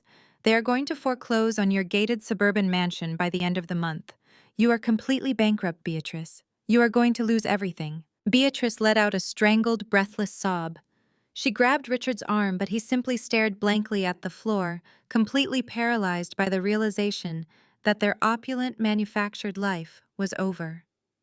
They were ruined, stripped of their wealth and their social standing in a matter of minutes. Naomi, who had been watching her parents collapse in real time, suddenly spun around to face Jamal. Her eyes were wide, panicked, and furious. "Jamal, do something," Naomi screamed, slamming her hands against his chest. "You are a forensic auditor. You know how to manipulate these systems, hide our assets, reroute the money. Fix this right now, or I swear I will make your life a living hell." Jamal did not flinch. He looked down at his wife with an expression of profound, absolute disgust. He reached inside his tailored jacket and produced a thick, sealed manila folder. He held it out, pressing it firmly against Naomi's chest until she instinctively grabbed it. "I am fixing it, Naomi," Jamal said, his voice echoing with cold finality. "Right now." Naomi tore open the envelope. Her eyes darted across the first page, and the color instantly drained from her cheeks. "What is this?" she whispered, her voice trembling. "Those are divorce papers," Jamal stated loudly enough for her parents to hear. "Filed and processed this morning. If you turn to the second page, you will find high-resolution photographs of you and your personal trainer at a boutique hotel downtown. If you flip to the third page, you will see the exact digital receipts proving you used Stella's stolen home equity to buy him a $12,000 Rolex." Naomi stared at the documents, her mouth opening and closing in silent horror. The Chanel handbag she had flaunted so proudly earlier in the evening slipped from her shoulder, hitting the floor with a dull, heavy thud. "I already handed those financial receipts over to the federal investigators," Jamal continued, buttoning his suit jacket with a practiced, elegant motion. "You are not just getting a divorce, Naomi. You are an unindicted co-conspirator in a federal wire fraud case. Do not ever contact me again. My lawyer will handle all future communication." Naomi crumbled, dropping to her knees right beside her discarded designer bag, sobbing uncontrollably into her hands. The entire family was completely decimated. They had built their fragile, arrogant empire on a foundation of my stolen money and Jamal's silent tolerance. Now the foundation was gone, and the collapse was absolute. Beatrice looked at me, her eyes red and streaming with tears. She reached out a trembling hand. "Stella, please," she begged, her voice a pathetic, broken whisper. "We are family. You cannot just leave us like this. We have nothing." I looked down at the woman who had mocked my career, insulted my clothing, and conspired to steal my home. I offered her one final razor-sharp smile. "You should not be crying, Beatrice," I replied smoothly. "You always told me a good wife should sacrifice everything to support the family's entrepreneurial spirit. I am just following your excellent advice." 3 months later, the crisp morning air of Seattle carried the rich scent of roasted espresso and salt water. I sat by the floor-to-ceiling window of an exclusive downtown coffee shop, watching the city wake up. The rain was a gentle mist today, leaving the pavement shiny and reflecting the towering skyscrapers. Across the small mahogany table sat Jamal, sipping a dark roast espresso, while the ambient sounds of the busy cafe buzzed around us. He looked perfectly at home in this affluent environment. He wore a sharp navy suit, looking effortlessly composed as he reviewed a digital portfolio on his tablet. He was no longer just my former brother-in-law. Jamal was my closest friend, my most trusted confidant, and the newly appointed chief financial officer of my rapidly expanding digital strategy agency. The transition over the past 90 days had been nothing short of spectacular. My life, once dictated by a narcissistic husband and his parasitic family, was now entirely my own. The 4-bedroom suburban house, the one Bradley had so arrogantly tried to steal, was completely secure. Following the federal seizure of Apex Innovations, the court easily recognized the fraudulent nature of the home equity line of credit. The bank was forced to nullify the forged loan, restoring my pristine credit score and leaving my property title absolutely unencumbered. I had redecorated the entire place, stripping away every single item Bradley had ever touched. The heavy, dark furniture he loved was replaced with bright, modern pieces that reflected my actual taste. It was no longer a house I shared with a stranger. It was my sanctuary. My career had exploded in the best possible way. The high-profile drama at the launch gala had inadvertently become the greatest marketing campaign I could have ever orchestrated. Corporate clients, highly impressed by my strategic mind and my absolute uncompromising refusal to be manipulated by fraudulent actors, flocked to my agency in record numbers. We had doubled our revenue in a single quarter. I was no longer a woman working late nights to support a fraudulent husband. I was an industry leader making decisions that shaped global brands. Jamal and I made a formidable team. I handled the creative strategy and digital execution while he bulletproofed the financial architecture. We were untouchable. I took a slow sip of my vanilla latte, enjoying the warmth spreading through my chest. "Any news from the prosecutor this morning?" I asked, setting my cup down on the ceramic saucer. Jamal did not even look up from his tablet. He just offered a cold, satisfied smile. "Bradley's defense attorney tried to petition for bail again. The judge denied it. He deemed your ex-husband an extreme flight risk. Bradley is going to sit in that cold, windowless federal holding cell until his final sentencing hearing next month." Given the sheer scale of the bank fraud and the wire fraud, the prosecutors are pushing for a minimum of 10 years in a maximum security facility. "I is completely broken, Stella." The public defender assigned to him said he spends most of his time crying in his cell. I felt absolutely nothing for him. The man who had mocked my intelligence and planned my financial ruin was exactly where he belonged. "NGA?" I inquired, adjusting my coat over the back of my chair. Jamal swiped to another screen on his tablet. "Her situation is even worse. The Securities and Exchange Commission formally transferred her case to international authorities. She was deported back to South Korea last week. The moment she landed in Seoul, local authorities arrested her for massive corporate embezzlement. The investors she scammed are some of the most powerful people in the country, and they are ensuring she faces the absolute maximum penalty under Korean financial law. Her reputation is permanently destroyed, and she is looking at decades behind bars." I nodded, processing the sheer magnitude of their downfall. They had tried to build an empire on a foundation of lies and stolen equity, and the collapse had buried them both. "And what about your former in-laws?" I asked, the memory of Beatrice's diamond necklace flashing through my mind. Jamal laughed, a short, sharp sound. "Beatrice and Richard officially filed for bankruptcy 2 weeks ago. The bank foreclosed on their gated suburban mansion. They are currently renting a tiny 2-bedroom apartment on the outskirts of the city, living entirely on Richard's Social Security checks. All of their country club friends cut ties with them the moment the federal agents raided the gala. As for Naomi, her personal trainer dumped her the second the money dried up. She is currently working a grueling minimum wage retail job just to pay off the massive legal fees from our divorce. They got exactly what they earned." We sat in companionable silence for a moment, watching the busy Seattle professionals walking past the coffee shop windows. We had faced the absolute worst of human betrayal, but we had not let it destroy us. Instead, we had weaponized the truth, executing a flawless retaliation that left our abusers destitute and imprisoned. We had reclaimed our lives, our finances, and our dignity. Jamal raised his espresso cup. To reading the fine print, he toasted. I raised my latte, clinking my cup against his. "And to knowing exactly when to speak up," I added. I looked out the window one last time, feeling an overwhelming sense of profound peace. I had confidently walked through the blazing fire, successfully navigated the toxic deception, and proudly emerged stronger, sharper, and completely free. I turned away from the bustling city street and looked directly forward, breaking the fourth wall to speak clearly and honestly. Never let anyone dictate your worth, and always, always read the fine print. Have you ever pretended not to know something just to see how far someone would go to lie to you? Tell me your story in the comments.